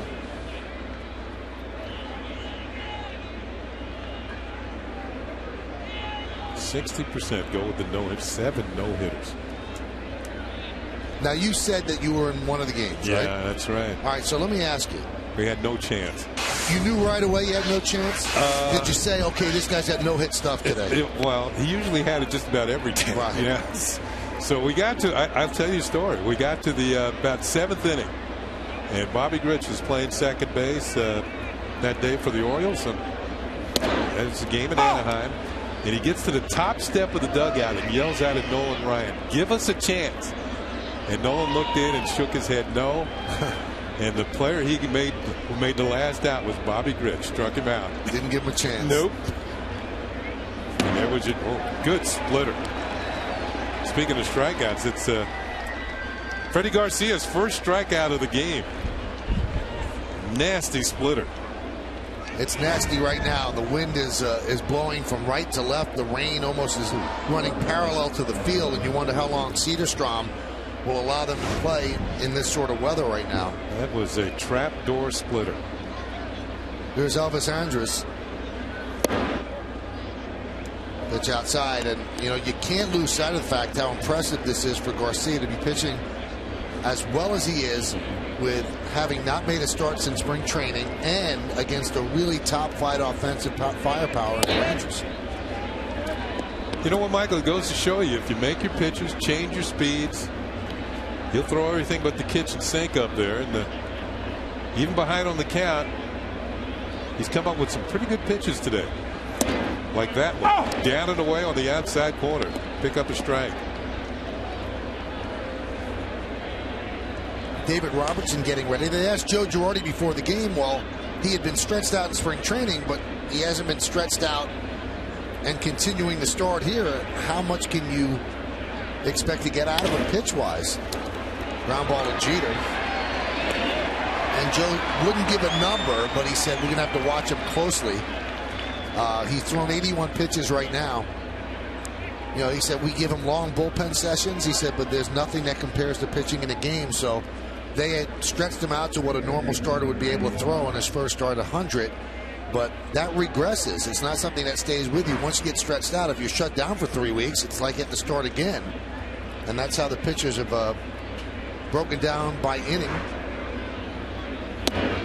Michael Young takes a breaking ball strike, 68 miles an hour. That's what Freddy Garcia is now. He's that sort of pitcher. A little bit of this, a little bit of that. He's crafty. Usually lefties are crafty. This is a crafty right-hander. More crafty. That was actually a little faster, 74. The thing about it, Michael, I think the lack of pitching might bother a younger pitcher as opposed to a veteran. There's that splitter. And Jeter gets another try and a 1-2-3 inning. And Garcia really is pitching a gem as we go to the bottom of the 6th inning. Yankees up 3-0.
Yes, is brought to you in part by J&R Music and Computer World and by Toyota, the official hybrid of the New York Yankees. Well, Gary Cederstrom, the crew chief, is letting them play on. They're putting some of the drying agent on the pitching mound and also around home plate. And Derek Holland, dealing with a 3-0 deficit, is ready to pitch the bottom of the 6th. But don't miss an all-new WB Mason Presents the Joe Girardi Show. Joe looks ahead to next week in Toronto and Baltimore with his thoughts on how the American League East is shaping up. Plus, the skipper talks basketball. How far does he think his hometown Bulls can go in the playoffs? It's a new Joe Girardi Show tomorrow at 7:30, only on Yes. Bulls are playing right now, aren't they? And they're losing to the Pacers by 10. But Joe's going to give you the entire overview of the best of 7 series.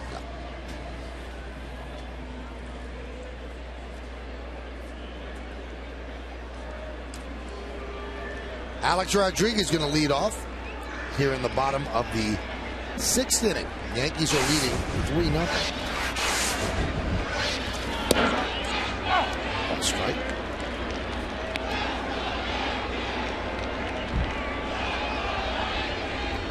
Now, we saw David Robertson throwing in the Yankee bullpen, but now it's Jabba Chamberlain. Could Joe Girardi be thinking this game could be shortened and he wants to go with move Jabba up an inning. Well, Jabba is his 7th inning guy, Yeah. so he'll pitch him in the 7th, and he will use Soriano in the 8th and Mariano in the 9th. Yeah. And if Garcia's day is over, it's his first scoreless outing since September 19th of, get this, 2006. Ground ball up the middle. Andrus has such range, and he guns down A-Rod for the first out.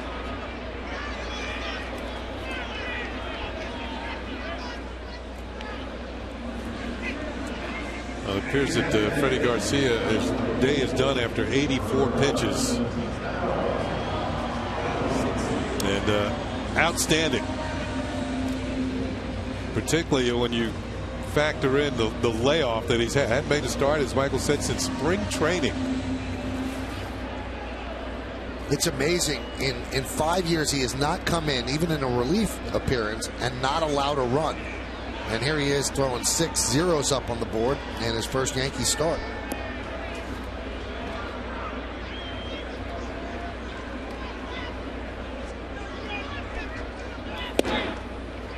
Cano takes high.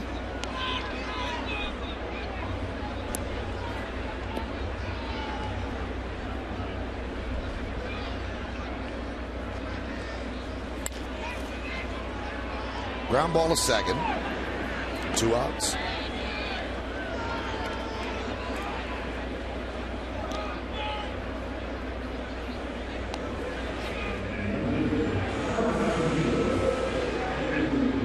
That low first camera gives you an idea how hard it's raining here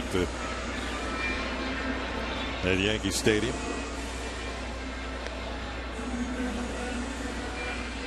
These cameras, as expensive as they are, they don't come with wipers. But they see all. Yes, they do.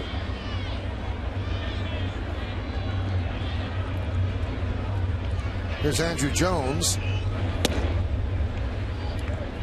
1-0. These are the days that the cameramen earn their money.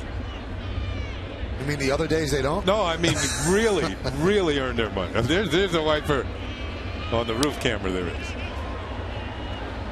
No, you're right. It's tough. These are, and you know what? I give the fans sitting in the stands so much credit today. Those are hardy fans. Obviously, they committed to coming to this game, and they're sitting through this. And you know the Yankees appreciate it as well. Swing and a miss.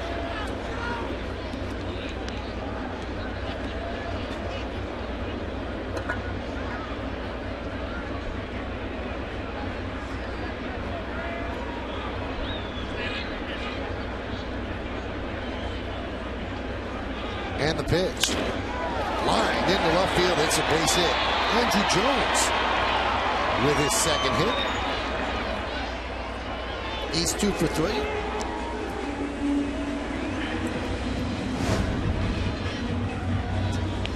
Pitch is right there in Andrew Jones's wheelhouse.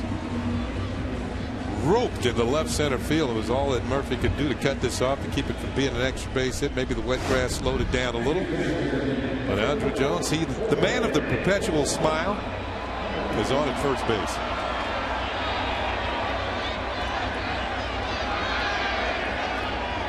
Here's Posada. 2 ground balls to third.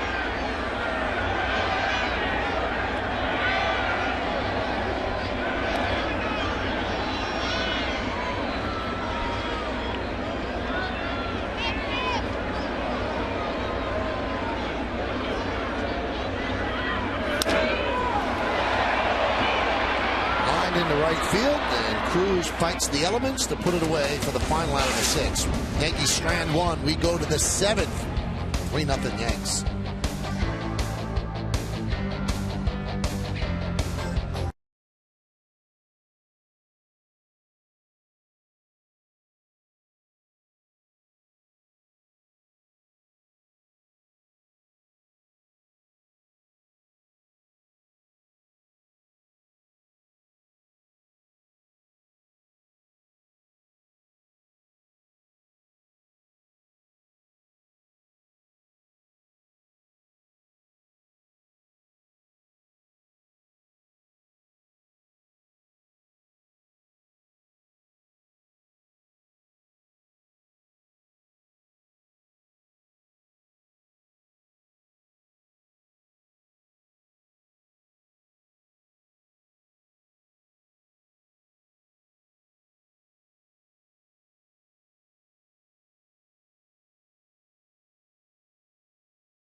On with us for the Chevy part of the game. You can text your vote to 58772 or vote online at yesnetwork.com. Now, today's candidates are number 1, Freddy Garcia. Stop there. Number 2, Mark Teixeira. Number 3, Nick Swisher. Number 4, Andrew Jones. Vote now. Make your voice heard. Standard text messaging rates apply. And Joe Girardi makes the call to the bullpen. Brought to you by AT&T. And that call brings in Jabba Chamberlain.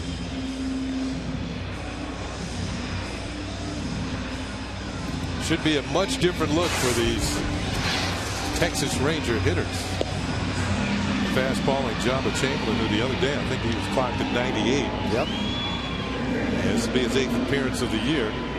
7 strikeouts in 7 1/3 innings, just 5 hits allowed, 2 walks. Jabba getting the ball over the plate.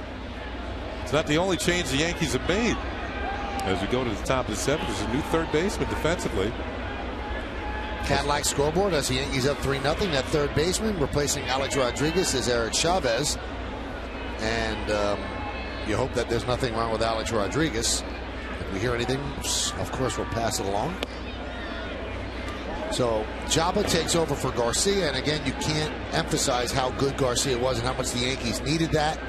Phil Hughes didn't give them a long outing. Ivan Nova didn't give them a long outing. You can't continue to tax your bullpen that way. So 6 strong innings for Garcia. Jeter guns down Beltre, 1 away.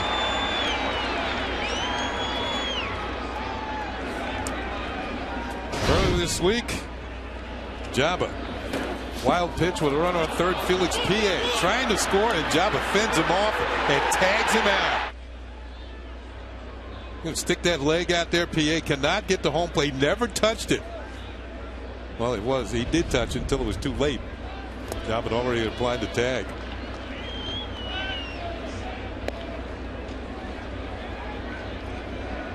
Yeah, you're right about Garcia. 6 innings, no runs, just 2 hits, 2 singles, a walk, and a strikeout.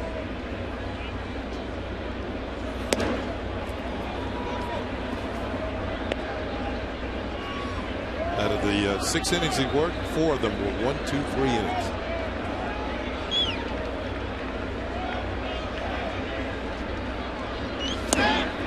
Big healthy cut. There's that slider. He's got confidence in that slider to throw it 2-0. Great pitch. You know that the Cruz is all loaded up looking for a fastball 2-0. Slider disappeared on him.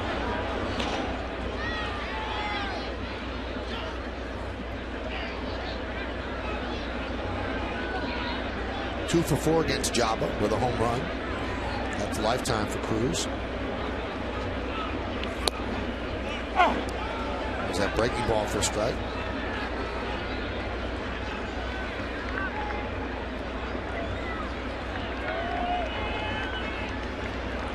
And the 3-2.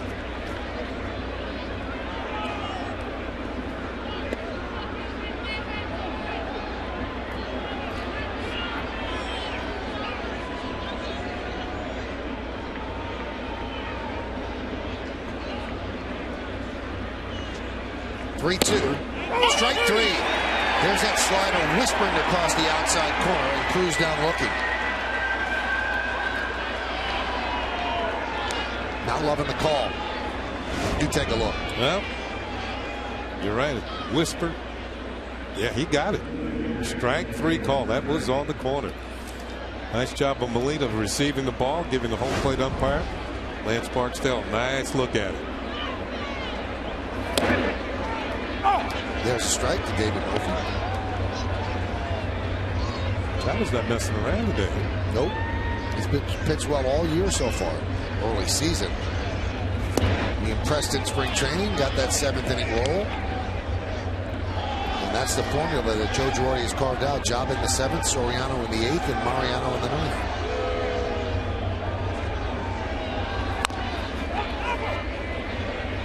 Kick foul at the last moment.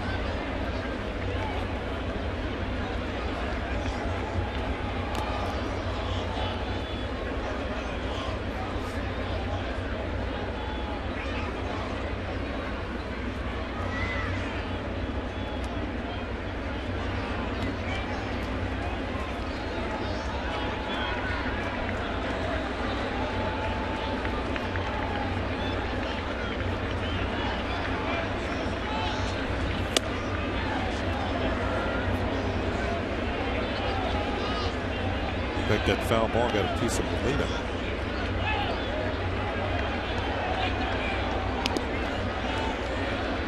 That should make the season official right there for the catcher.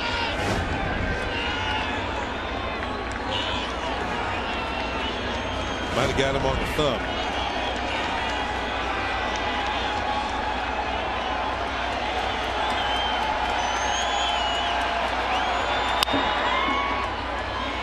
Bounded up the middle, grabbed by Jeter, and he cannot make the play.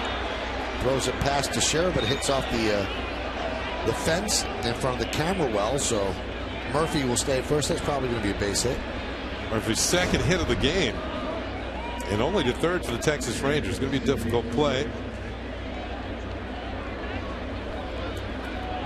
And Murphy would have beat it down anyway.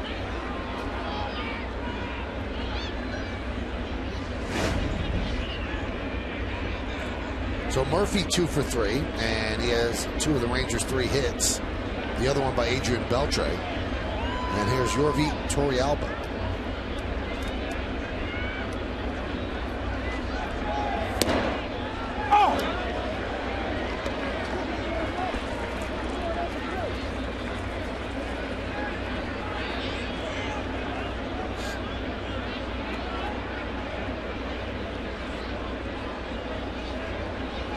The 0-1, 0-2.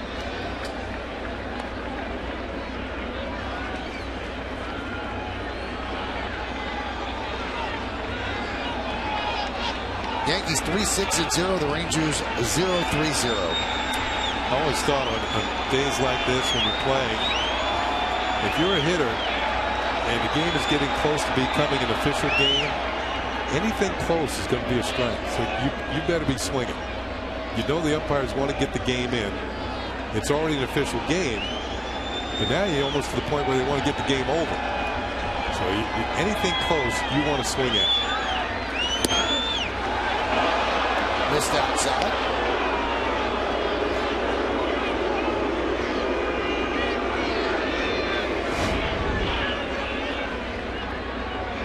A little too far off the corner.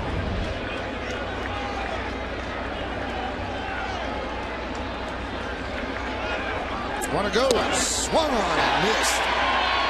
Got him on another slider, and that'll do it. No runs hit, no errors, and 1 man left. At the end of 6.5, it's time for the 7th inning stretch here at the stadium. Yankees lead the Rangers 3-0, but we will stay right here to honor America in the Bronx. Ladies and gentlemen, please rise. Offer a moment of silent prayer as we remember the servicemen and women who are serving our country at home and around the globe. Thank you. Now joining Kate Smith's rendition of God Bless America. God bless America, land that I love. Stand beside her and guide her through the night with a light from above, from the mountains to the prairies, to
See you a little bit later on the post-game show. We're in the bottom of the 7th inning. Yankees lead the Rangers 3-0. Isn't that nice? Lovely. Enjoy. It's lovely. I appreciate it more now. It didn't sound enthusiastic, though. Oh, it was.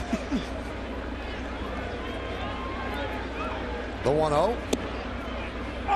Strike. Cadillac scoreboard 3-0.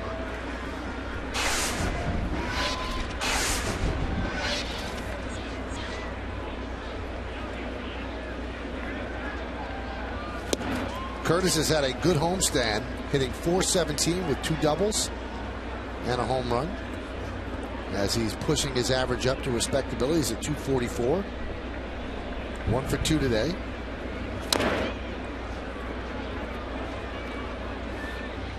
Well, you can't really get on Holland for pitching poorly, and it's just that the Yankee pitchers have shut down the Rangers. He gave up a 2-run home run to Teixeira in the first, an opposite field line drive to right, and then a sac fly to Teixeira in the third. That's it. Granderson goes around, and he will go down swinging. Hey, bring your family, friends, or business associates out to Yankee Stadium for a group outing and enjoy Yankees baseball in the Game Day Suite. Game Day Suites can accommodate groups between 12 and 382 guests with all-inclusive food and non-alcoholic beverage packages. Make your special occasion legendary. Call 212-YANKEES, email suites@yankees.com, or log on to yankees.com/suites. Here's Gustavo Molina. Foul back. Molina, not related to Jose, Benji, or Yadier. 111th player, played for the Mets and the Yankees. And the 18th player, played for the Mets, Red Sox, and Yankees. It's a hot shot to Beltre. And Gustavo, in his first start for the Yankees, is 0 for 3, but he's done a nice job behind the plate. And hit the ball well twice.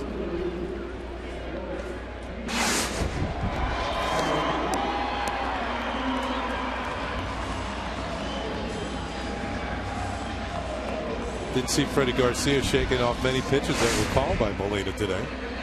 Had a nice little rhythm going during the course of the game. Freddy was out there. Derek is 0 for 2, but he walked to lead off the third, moved to third on Nick Swisher's double, and then scored on Teixeira's sacrifice fly. 1-0.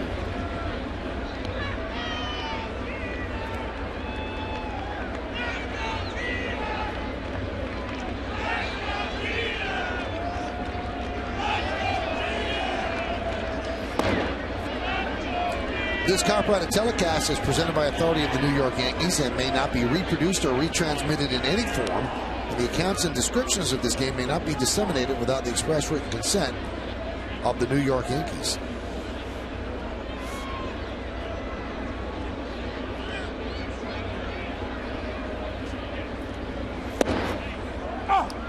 There's a strike.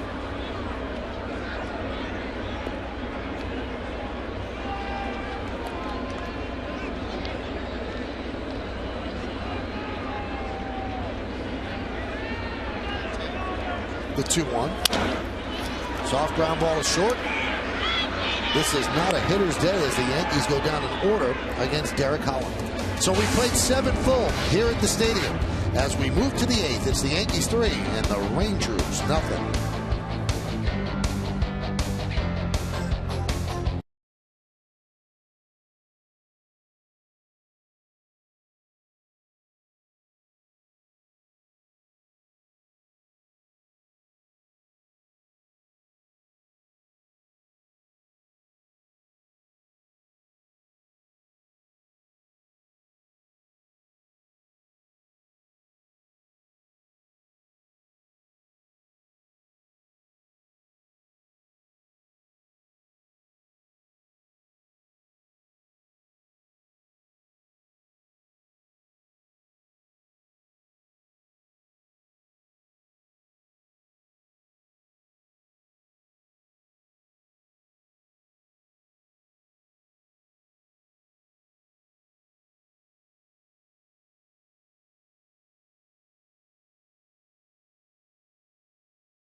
prove that every day.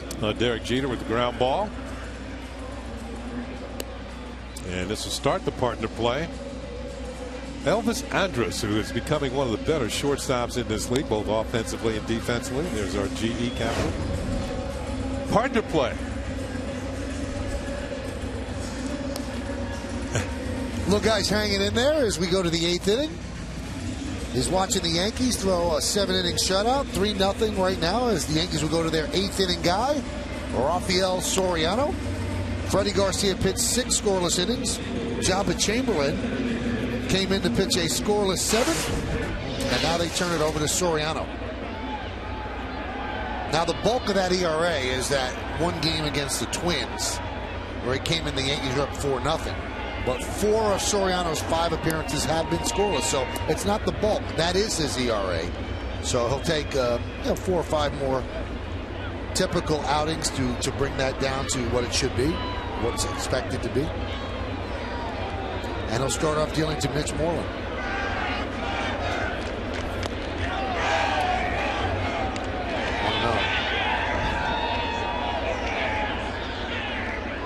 Brett Gardner takes over in left field. So Andrew Jones gets the rest of the day off. Brett Gardner can also tell his grandchildren one day, I replaced a guy in the outfield defensively who had 10 gold gloves. And I did it twice in a week. The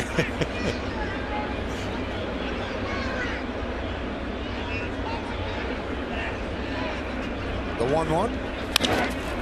And he's going to test it right away, but he's not going to get to that one. It slices and then bounces into the seats for a double. Follow the New York Yankees with the MLB.com at Bat 11 app for your iPhone, your iPad, Android, or BlackBerry. Get live audio, pitch-by-pitch tracking, video highlights, and more. Text at BAT to 31826 or visit Yankees.com for details. So a leadoff double for Moreland. That's the 4th hit for the Rangers.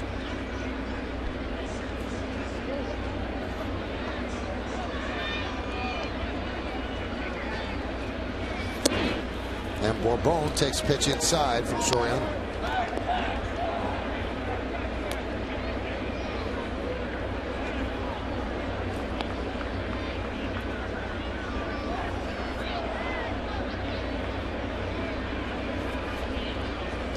Lefty batters against Soriano this year, 5 for 13. Righties 0 for 6. You always have to be on guard against the bunt. With Bourbon at the plate.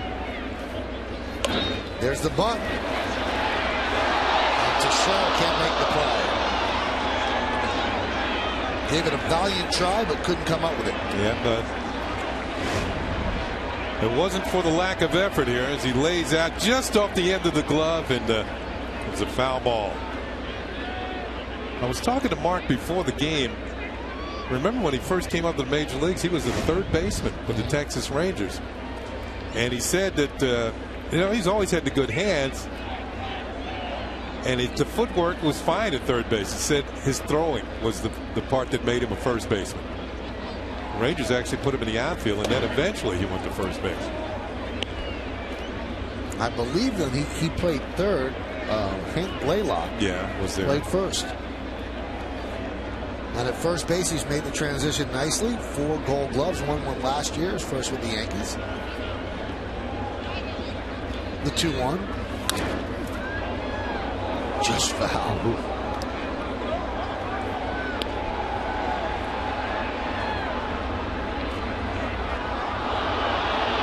Now, talking to Mark before the game, he said third base is a tough decision in the infield. Some people might say shortstop, but he said it's third. You get all the hard shots. They call it the hot corner, of course, and then the long throw across the diamond. But he's got the hands, the soft hands of a third baseman. I misspoke, Kenny. He won 2 gold gloves with the Yankees, 09 and 10. And that one is just a catch of a throw from Cano, as Moreland will move the 3rd.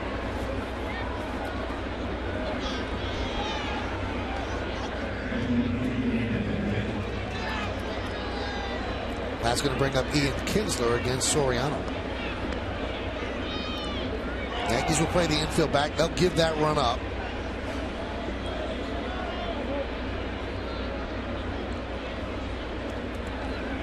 Yankees 2 in the first and 1 in the third, and that's where we stand at 3-0 Yanks. Moreland is the first Texas runner to get as far as third base today. They had a couple of runners in scoring position, once in the second inning and once in the fifth inning against Garcia, but they didn't get any further than second base.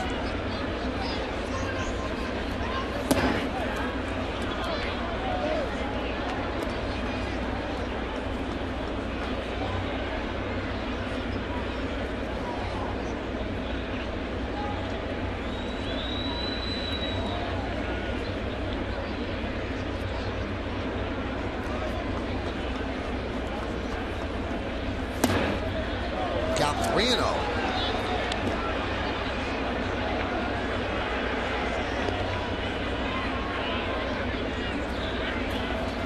The rain has actually stopped here in the stadium.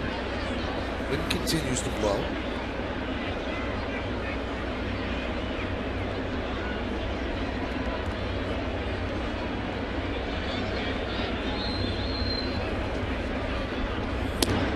And a strike.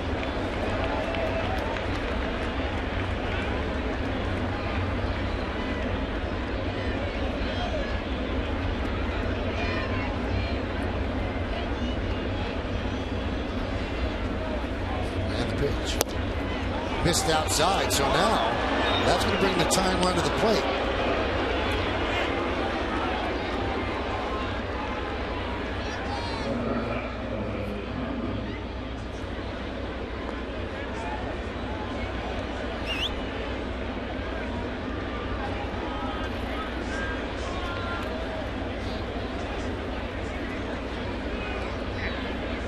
We just get word from the Yankees that Alex Rodriguez left the game at the end of the sixth inning with low back and oblique stiffness. And they say that there are no tests planned.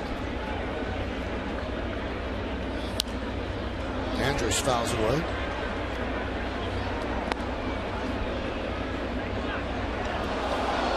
Hopefully it's nothing more than just stiffness.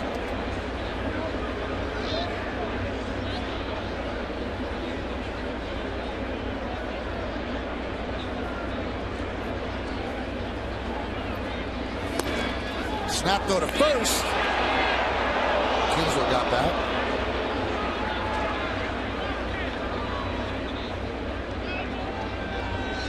Molina showing off a strong throwing arm. Steps right into this one. See how close his play was at first. Kinsler got back fairly easily.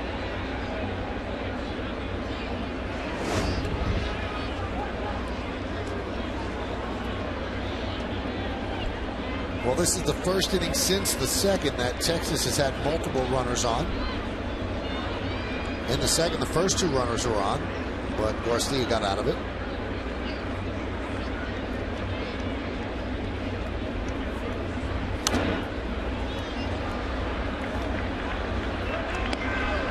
Count 1-2. Kind of a funky hack by Andrus on a breaking ball, and a good one from Soriano. Looked like he took a little something off.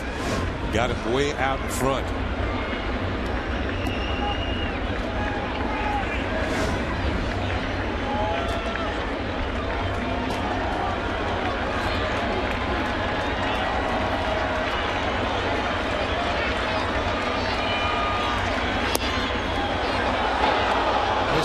Seems like he has more faith in the breaking ball today than the fastball.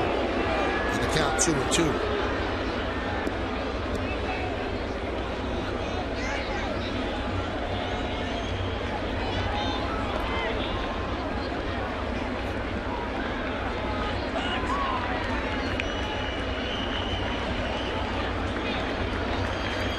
Runner goes. Fouled away. They are aggressive. Yes. They are constantly starting the runners, putting people in motion, trying to force the issue. Well, we already saw the Ron Washington start a runner today and might have kept him out of a double play earlier in the ball game. And of course, the double play here would end the inning.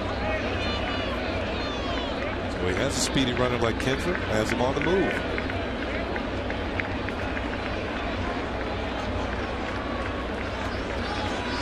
2-2. Lined into right field. It is a base hit. That's going to score a run. Kinsler is going to go to third. Swisher throws the ball into second. And the Rangers are on the board. The Yankee lead is 3-1.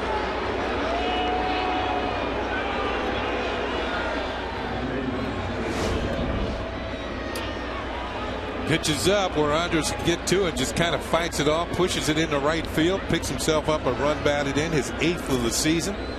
And in the process will chase Kinsler all the way around to third base. And the Rangers have the tying runs on base.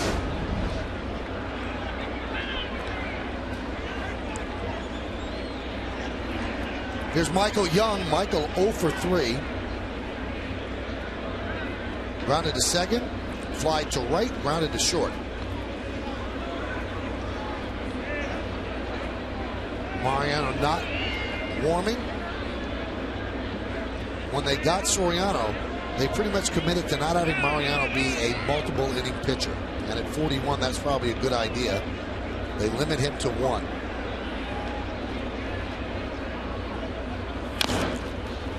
Dribbled slowly to third. That's a base hit and a run scores. It's 3-2.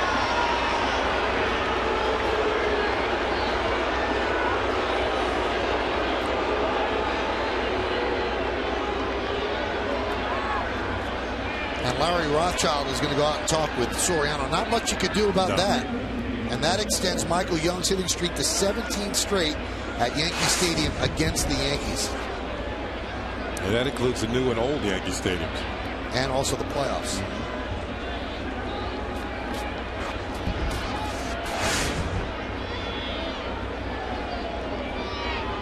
So now the game in doubt. Yankees had been coasting. 6 shutout innings from Freddy Garcia. A shutout inning of relief by Chamberlain. But now Soriano has come on and made it interesting.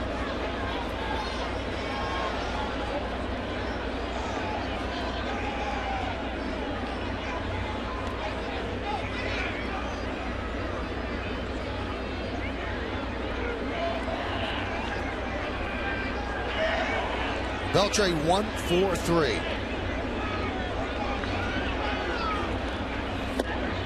And a strike. Again, the breaking ball. So now Robertson, who was up in the 6th inning, begins to throw again.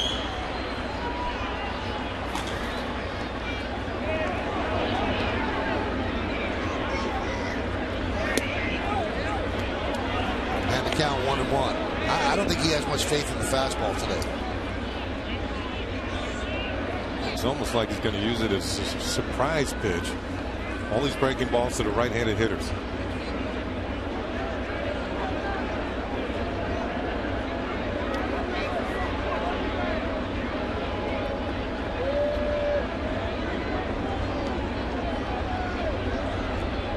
A 1-1. 2-1.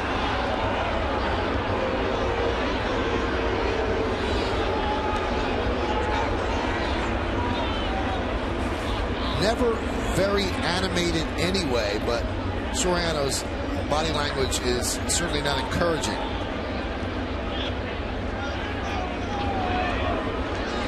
Trying to steal an out there on the bases. We told you the Rangers are very aggressive. Andres has not been caught stealing this year. Stole late bases in the postseason. Driven out to right field.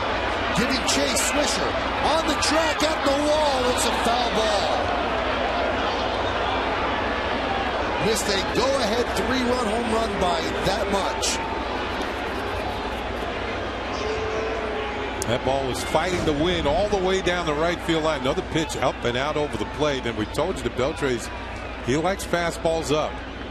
This one kind of sliced off the bat and maybe about 6-7 feet foul.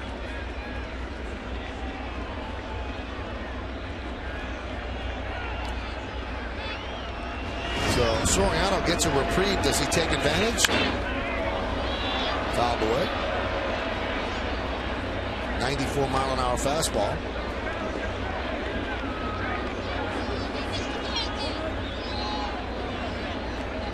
So it started with a double, ground rule double by Moreland, a ground ball to second by Bourbon, then a walk to Kinsler. That was big.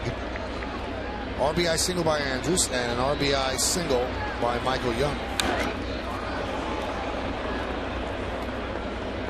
Beltre almost came out of his shoes swinging at that. He's taking some good swings in this at bat. This is a hanging breaking ball, and it's up where he likes it. He just maybe didn't recognize it quickly enough and fouled it back. He does not get cheated on his swings. 2-2. This could be a double play. There's one. And there's two as the Yankees hold on to the lead. So Soriano makes it interesting. And the Rangers creep closer. They score 2, but they strand 1. We go to the bottom of the 8th. Yankees up by 1.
Insight and analysis of the second game against the Rangers, plus get the latest updates from around the league and the team's reaction from the clubhouse. It's all coming up on the WB Mason postgame, and it's only on Yes.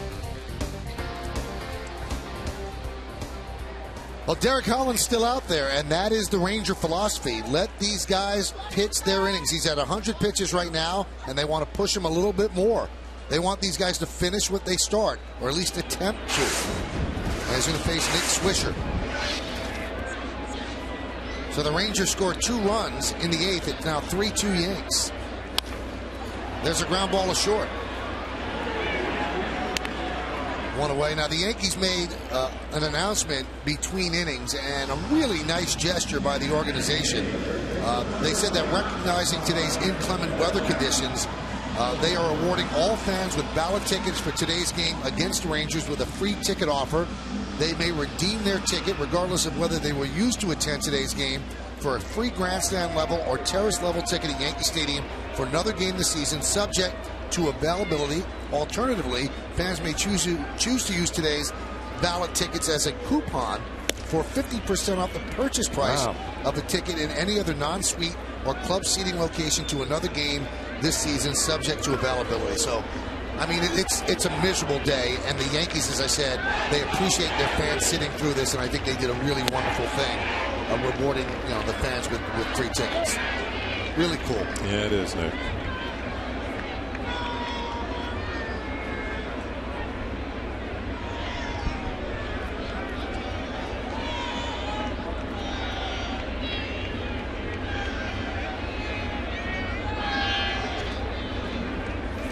One thing we talk about Elvis Andrus as a shortstop in this league, and one thing he seems to have good instincts. Now, if you watch him in the corner here, he's moving before the pitch is even thrown to Swisher, and he's moving in the right direction. One reason he can do that, because he can rely on the pitcher to throw the ball where he thinks he wants the ball thrown.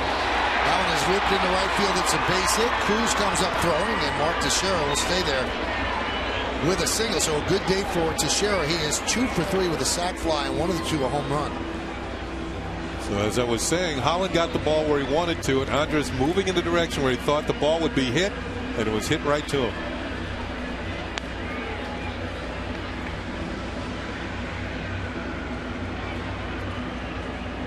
You know, Kenny, they always say it, sports is very much a copycat situation. A football team does well when they throw a lot, then everybody's going to start throwing a lot.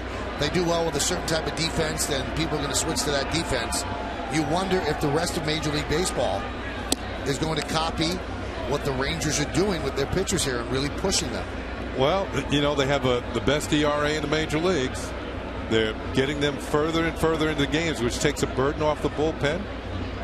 There's a Mike Maddox, pitching coach, and Ron Washington, of course, the manager. And this was all started a couple of years ago when Nolan Ryan came into the organization. Of course, Noli didn't want to come out of games when he was pitching. But they're going to have to start this at the minor league level and build up arms, make them stronger by the time they get to the big leagues. It's almost like it's too late to do on some teams with some of the pitchers that are already there. It's also difficult if you make a trade for a pitcher. Yeah. So the guys that come up through your system, yeah, they can handle that. But if all of a sudden you make a trade for a pitcher, he's going to be a guy who's going to be looking at, oh, it's 100 pitches. I'm ready to go. Yeah. And some of the greatest pitchers of the last couple of decades would look at 100 pitches and be ready to go. Darren Oliver is ready. Eric Chavez with the 1-2 pitch. He swings and misses. He goes down on strikes. That's Chavez first at bat after taking over for Alex Rodriguez in the 7th. Alex, we told you earlier, had a little bit of a sore upper back and oblique, but no test or plan.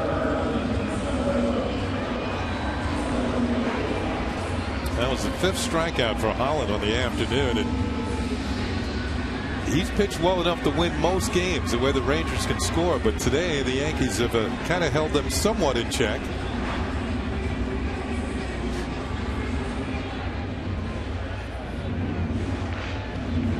And Nolan Ryan, you know, he got his work ethic and the desire to end games by being brought up in that Met organization in the late 60s. And you look at those pitchers, they had relatively injury-free careers. Yeah, I was there. Tom Seaver, Jerry Kuzman, Nolan Ryan, Tug McGraw, Jim McAndrew, Gary Gentry, Danny Frisella, Jim Bibby. All of these pitchers, that was basically, and they were led, of course, by Tom Seaver, a Hall of Famer. But all those pitchers you named were on an instructional league team. Jerry Kuzman, he just didn't give up any runs in instructional league games.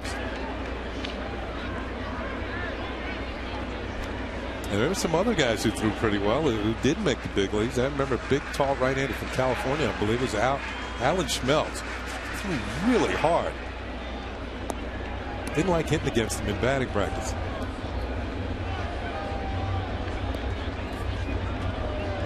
.3-2 Yankees lead. We're in the bottom of the 8th. The 1-1. 2-1.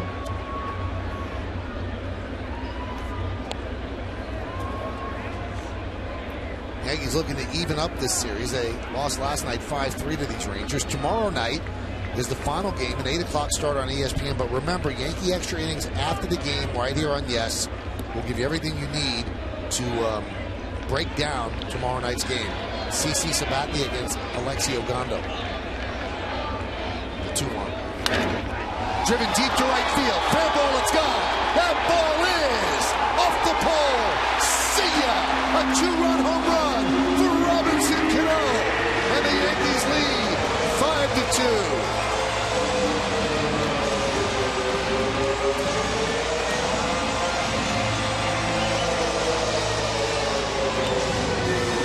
Well, Cano was 3 for 18 against left-handers this season before that home run. And he clanks it off the foul pole for a big 2-run home run.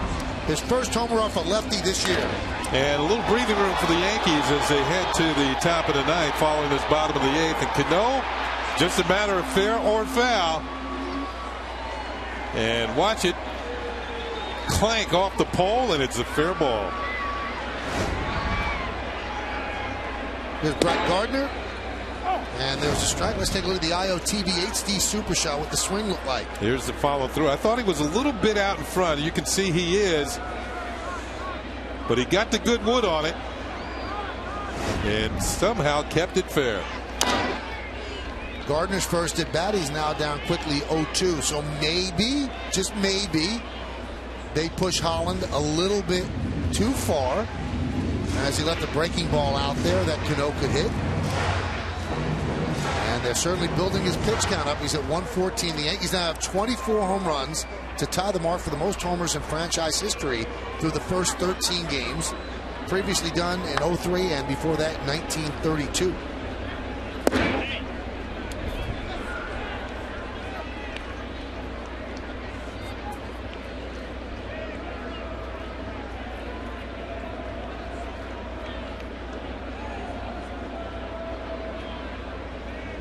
And the pitch. Another foul ball and a broken bat. Mariano's ready. Save situation for him if the Yankees don't score again.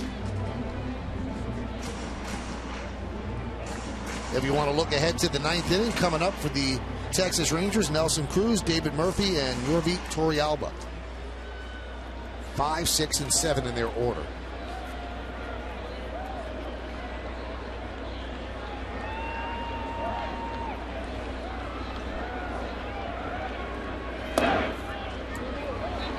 And with that home run, Cano stretched the hitting streak to 8 straight games. He waited right to the end. Better late than never.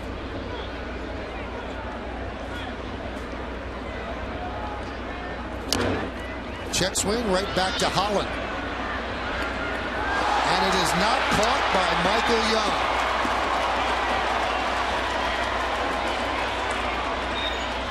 An inexperienced first baseman. A good glove man at second, short, and third. And let's see whose fault this is. I got to be. This is an E3. This ball's got to be caught. E3.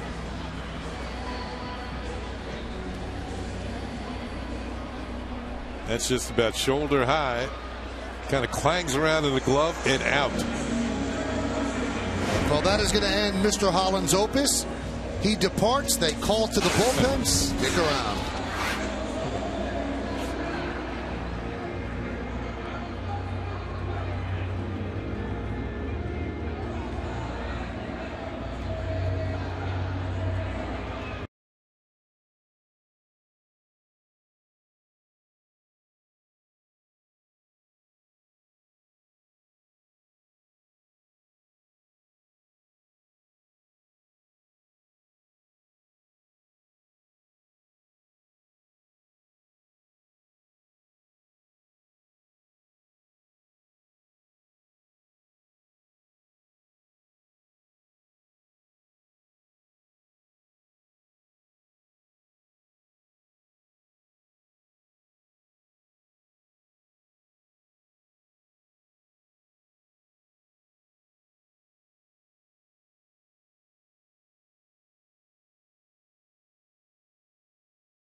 Arsenal faces Liverpool home at the Emirates. In the first game of the season, these two sides were evenly matched. With the title on the line, the Gunners are looking to take advantage of a weakened Liverpool team and get a much-needed win.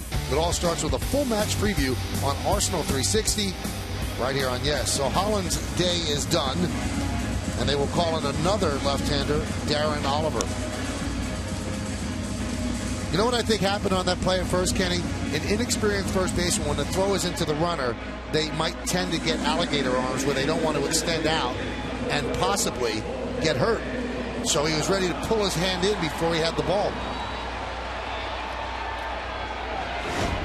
So many first basemen have suffered really bad injuries because they get hit by the runner coming by, and I think that was on Michael Young's mind.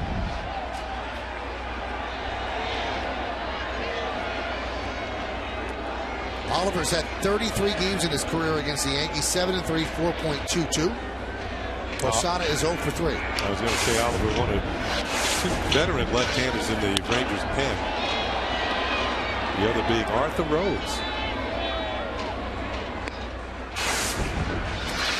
Rangers carry 7 relievers, and those are the numbers on Oliver. You've got Oliver and Rhodes, and you have 5 righties. And that includes the closer, Neftali Feliz. As you can see, the rain is picking up again.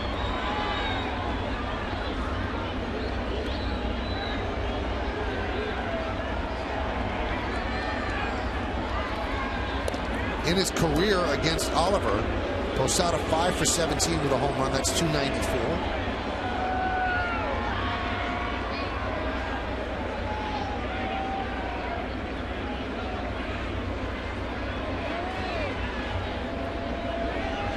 They got him picked off. Do they get him? Yes, they do. 1, 3, 6. And Gardner is caught stealing. Now it's time for Mariano Rivera. Rivera will come on, but the Yankees have some breathing room thanks to the 2-run home run by Cano. The inning ends with Gardner getting thrown out at second. We go to the 9th.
Lives of the game. And they were authored by the Yankees in the first inning. Mark Teixeira with a solid line drive into the lower deck in right field. That was his 5th. And then Cano in the 8th. Both of them 2-run shots for Cano, his 3rd home run of the season. And the Yankees are leading 5-2 as we go to the top of the 9th inning. Those are our Land Rover drives of the game.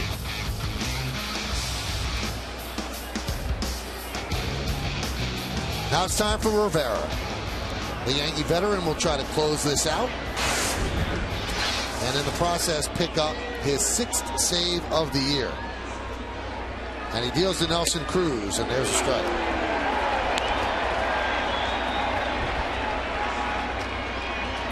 Rivera's had 17 consecutive scoreless appearances in the month of April. And he's working against the Rangers and the Elements right now. Swung on and missed.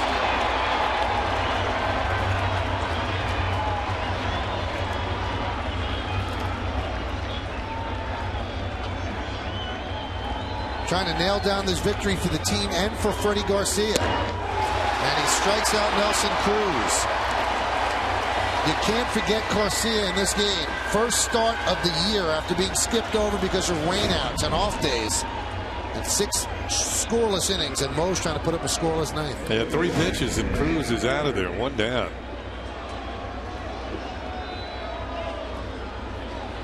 Here's David Murphy against Mo. Chamberlain pitched a scoreless 7th. Soriano made it interesting, allowing 2 runs in the 8th. But the 2-run home run off the right field foul pole by Cano gives the Yankees some breathing room. That one is looped into shallow left, but right there is Gardner. And the Rangers are down to their final out. Mariano has come in throwing strikes. Not an errant pitch.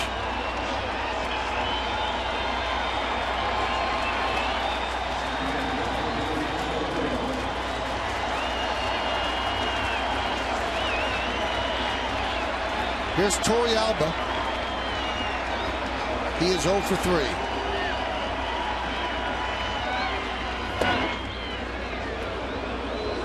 Count 1-0.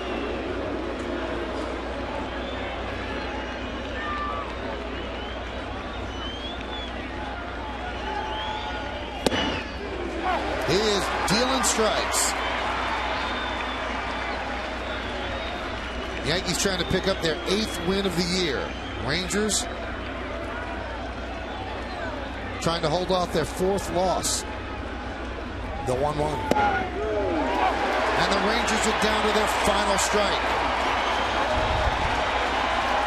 So on a cold and chilly, damp Saturday afternoon in Yankee Stadium, a crowd of 41,876 look for the final out.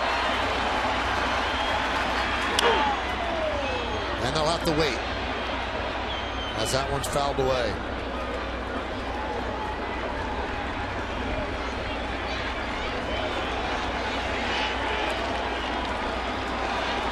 The only sign of Mo's advanced years, some of the gray whiskers coming in on his chin.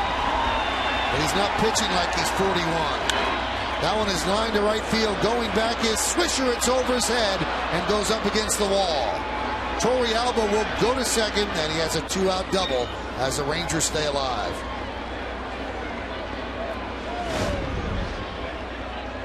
Target was low and away, but the pitch was kind of up and out over the plate.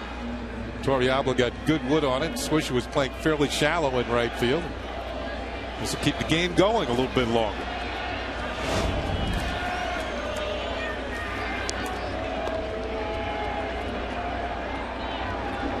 There's Mitch Moreland. And boy, with that double, Cano's home run really looms large. Moreland is 1 for 3, and now he's down to the count on 1. Mo's velocity right around 87 to 89, but the movement is there, and the location has been perfect.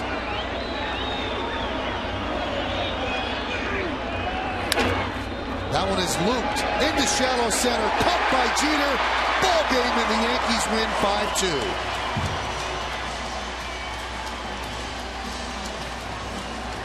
Well, this is the earliest date in Mariano.